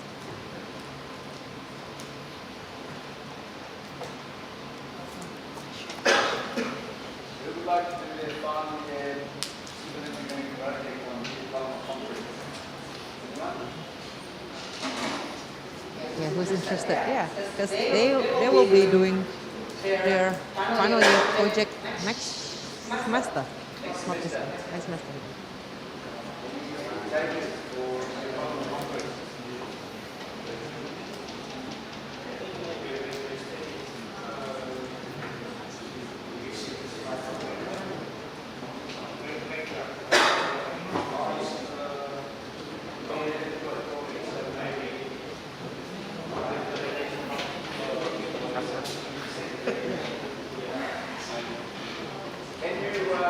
Can some of the students tell me what you're planning for your final year projects next year?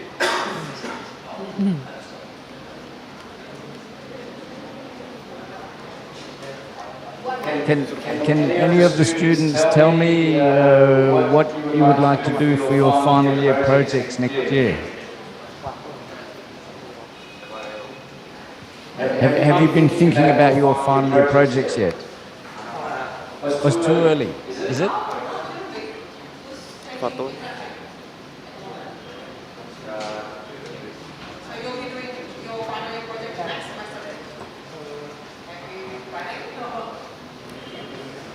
So are you all taking internship at the moment? How student do you need for the project for final dissertation? Sorry? Yeah, how many people, how many students you need for the final project? Oh, how many can we have? Can we have some students to work on the geopolymer? Siapa yang mau nanti kamu mau ambil, kamu rata-rata semester berapa? 7. 7 ya? Belum. Ada yang belum masih skripsi magang ya? Oh, baru magang. Oh, iya. Iya, betul. Next semester. Next semester. I think it's January. January. Yes. January. For the next semester. Yeah. For the this term is entrepreneurship. Yep. So, how many of you can come with Dr. Oki and I to Surulaya Power Station, to the Surulaya Power Station, and help us make the geopolymer concrete? Can anyone come? Ya, nanti mungkin di semester depan ya, jadi nanti kita akan ada buka topik about the concrete. Nanti kita dengan menggunakan LIS. Jadi saya akan buka siapa yang interested dengan this topic, nanti bisa cerita ke saya. Nanti bimbingannya Bu Adel, ya. Jadi kemudian untuk fundingnya dan sebagainya nanti akan kita sediakan. Ya. Oke. Okay. Next semester. We have some. Yeah. Okay. Very good. I believe there's a question that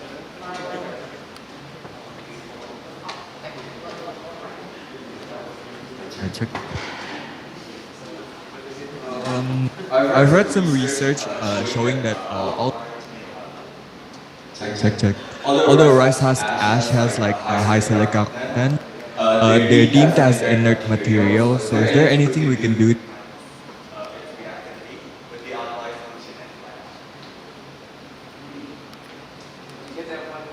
Should I repeat the question?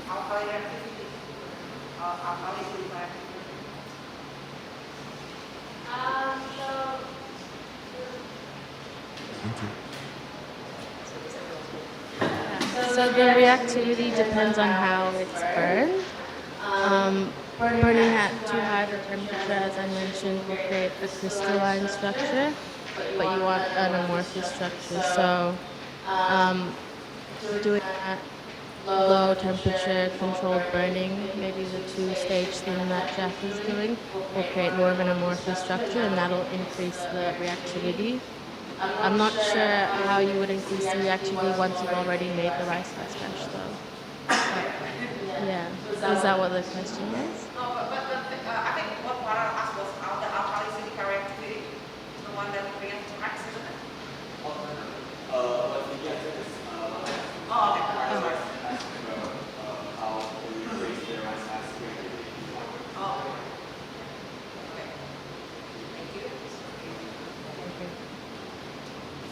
Okay, is there any questions? Because Jack and Phoebe doing a lot of work that is actually related to Indonesia. Yeah, and we are, like as a country, are very rich in silica.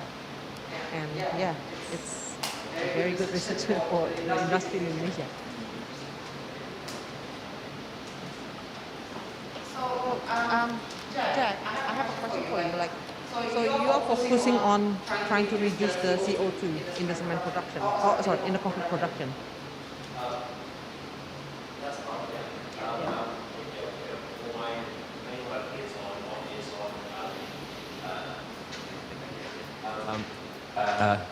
So my main work is on developing geopolymer concrete that works for steel reinforced structures in the marine environment. Portland cement there only has a life of about 50 years or 50 years or so is the standard.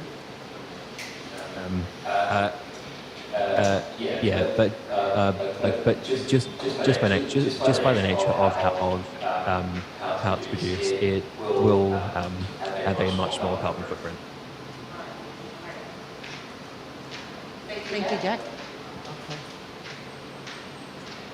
Okay. Are there any more questions on geopolymer concrete? Yes. Can I ask for Phoebe and Jack, why you just take your topic in Suralaya in Indonesia, why not in Australia? Thank you. For apply us. Thank you. So why did you choose Suralaya as your source of material?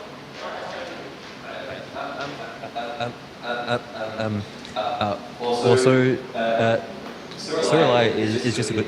Suralaya is a good opportunity. Just based on its size. And this is true of most of the power stations in Indonesia. But being close to the sea means that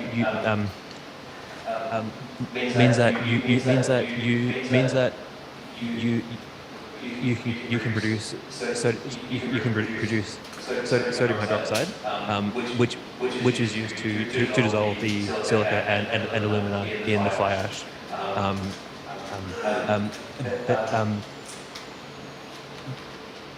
Very locally. So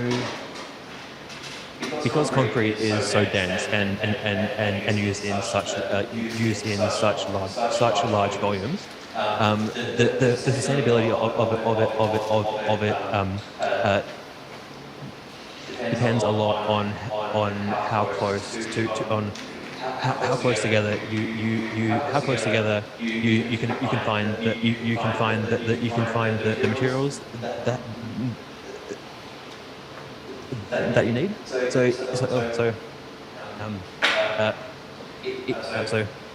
I think Indonesia is great for this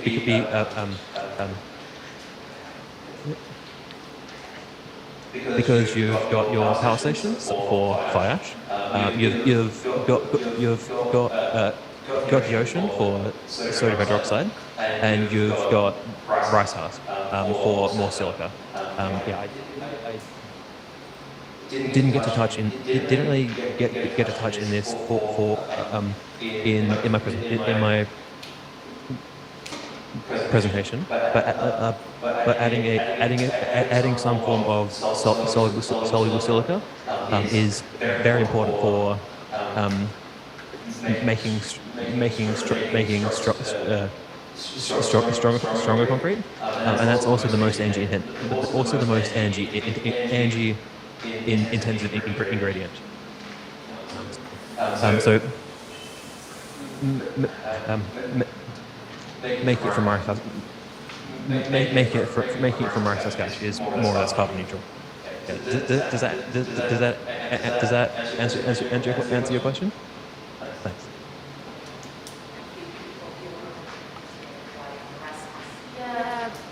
I agree everything that Jack said, but also there aren't a lot of rice plantations in Australia at all. So we'd end up having a really high shipping cost, and also with that shipping comes carbon emissions as well. And also I'll find any excuse to come back to Indonesia. Okay, thank you, Phoebe. So, because Phoebe grew up in Jakarta, did you? Yeah. And you. So you're very familiar with this place then, with all the malls and. Okay. All right. Maybe one last question. Is there any last question?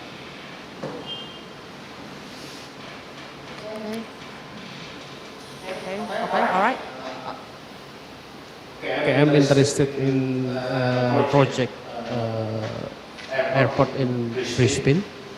You saw me the slide. You saw us the slide. Can you explain the use of this concrete with fly ash? Is it in runway or where? In runway of for the pavement or for the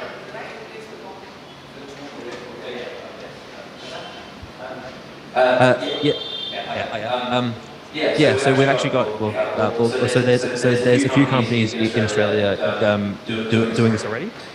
We unfortunately they're keeping it very secret, as you can imagine. Yeah, but I believe the largest project to date was pouring the runway for an airport. So I think there's some great potential there. That shows that it can be made very strong and workable enough to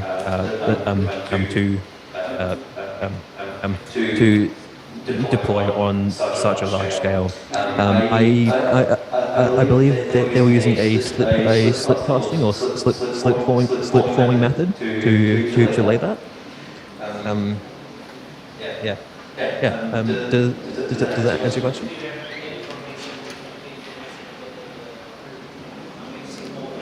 Oh yeah. Let's see. Right. I don't know it precisely. They do use blast furnace slag in their mix, and some compound that absorbs water.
I'm sorry, I want to ask you about the limitation of the research because for the industry, it's not only the quality of the material, but the implementation in project is equally very important.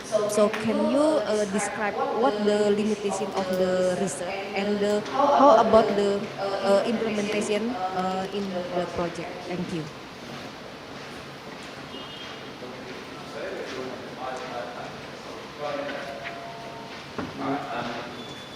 Yeah. I'm sorry. I would say that the current two largest limitations are that it's made as a two-part mixture. So you've got got the fly ash and the activated solution,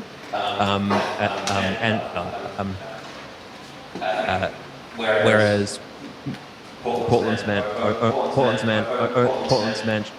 only needs a powder and water. If you go to this one. One more actually.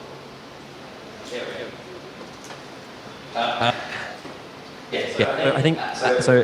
At the moment, it's not really feasible for use by concrete workers, because you need those two mixtures, and one of them is also corrosive. So really not good for your skin not good for your skin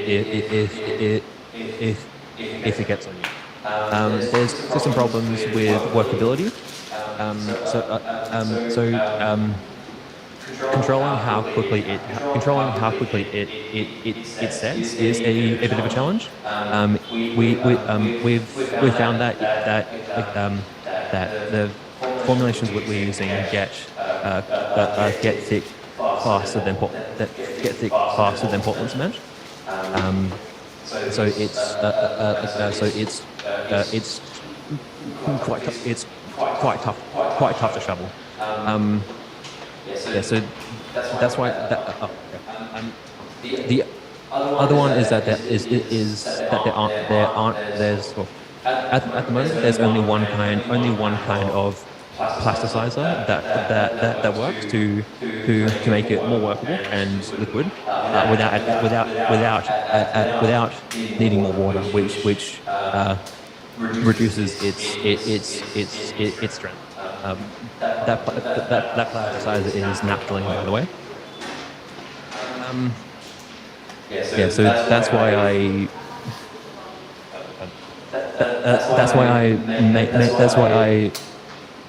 made the note that it's currently viable for precast, because those aren't so much of a problem. You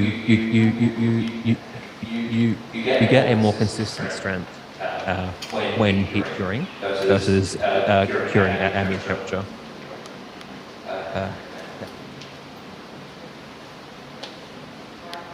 Thank you. So there's still a bit of work. Yeah, a bit of work needs to be done. Also another variability that you has already asked as well is, like the quality of aggregates in Indonesia is very, very variable. Like some of the aggregates, it contains lime. So when we actually mix it to the either concrete or asphalt mix, it doesn't really stick. And some not sometimes, but even if it sticks, like it complies with all the standards, with all the numbers. But then when we actually apply it in field, it actually absorbs water way more than in the lab. So in terms of the application in field, it really depends on the rainfall. Sometimes, like in Indonesia, like we don't only deal with rainfall, but we also deal with flood. So that's not the issue. Yeah. But then the quality of aggregate is what we found from previous research is very, very important. And in Indonesia, like it's pretty hard to have a consistent quality of aggregates. So yeah.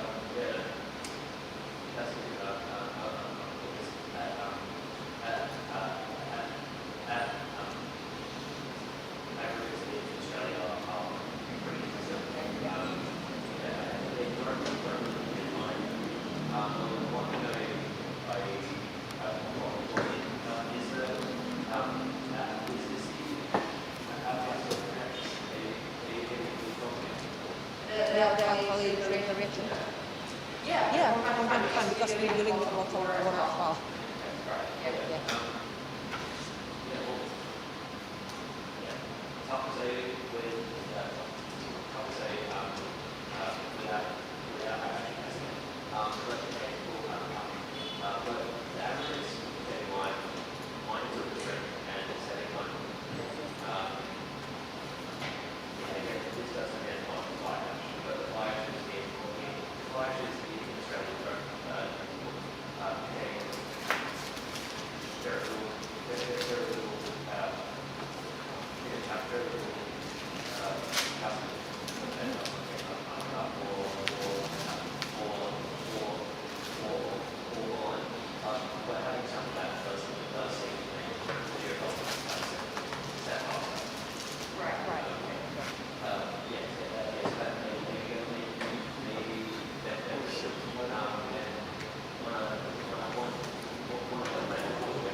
maybe can we give another round of applause for Dr. Martin, Dr. Austin, Phoebe, and Jack. Thank you very much for your valuable knowledge to be shared with us today. And thank you for your time. Okay, and I think I'll hand back to the MC.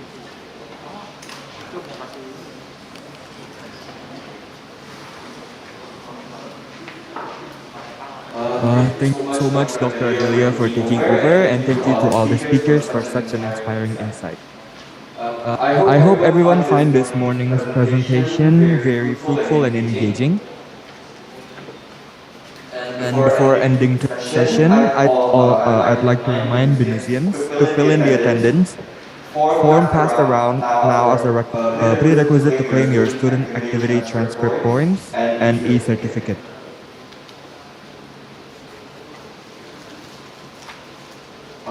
Unfortunately, we have now reached the end of this seminar. Once again, the entire Civil and Environmental Engineering Technology Seminar Committee would like to extend our gratitude to honored speakers and Dr. Adelia for your contribution in an integral part of this event.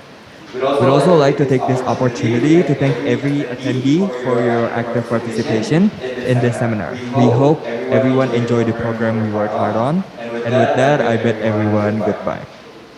See you on the next seminar. Thank you for your attention. Stay safe and have an amazing rest of the day. Thank you.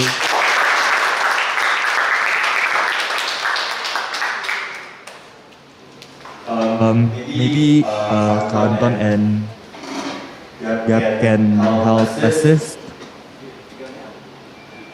the students.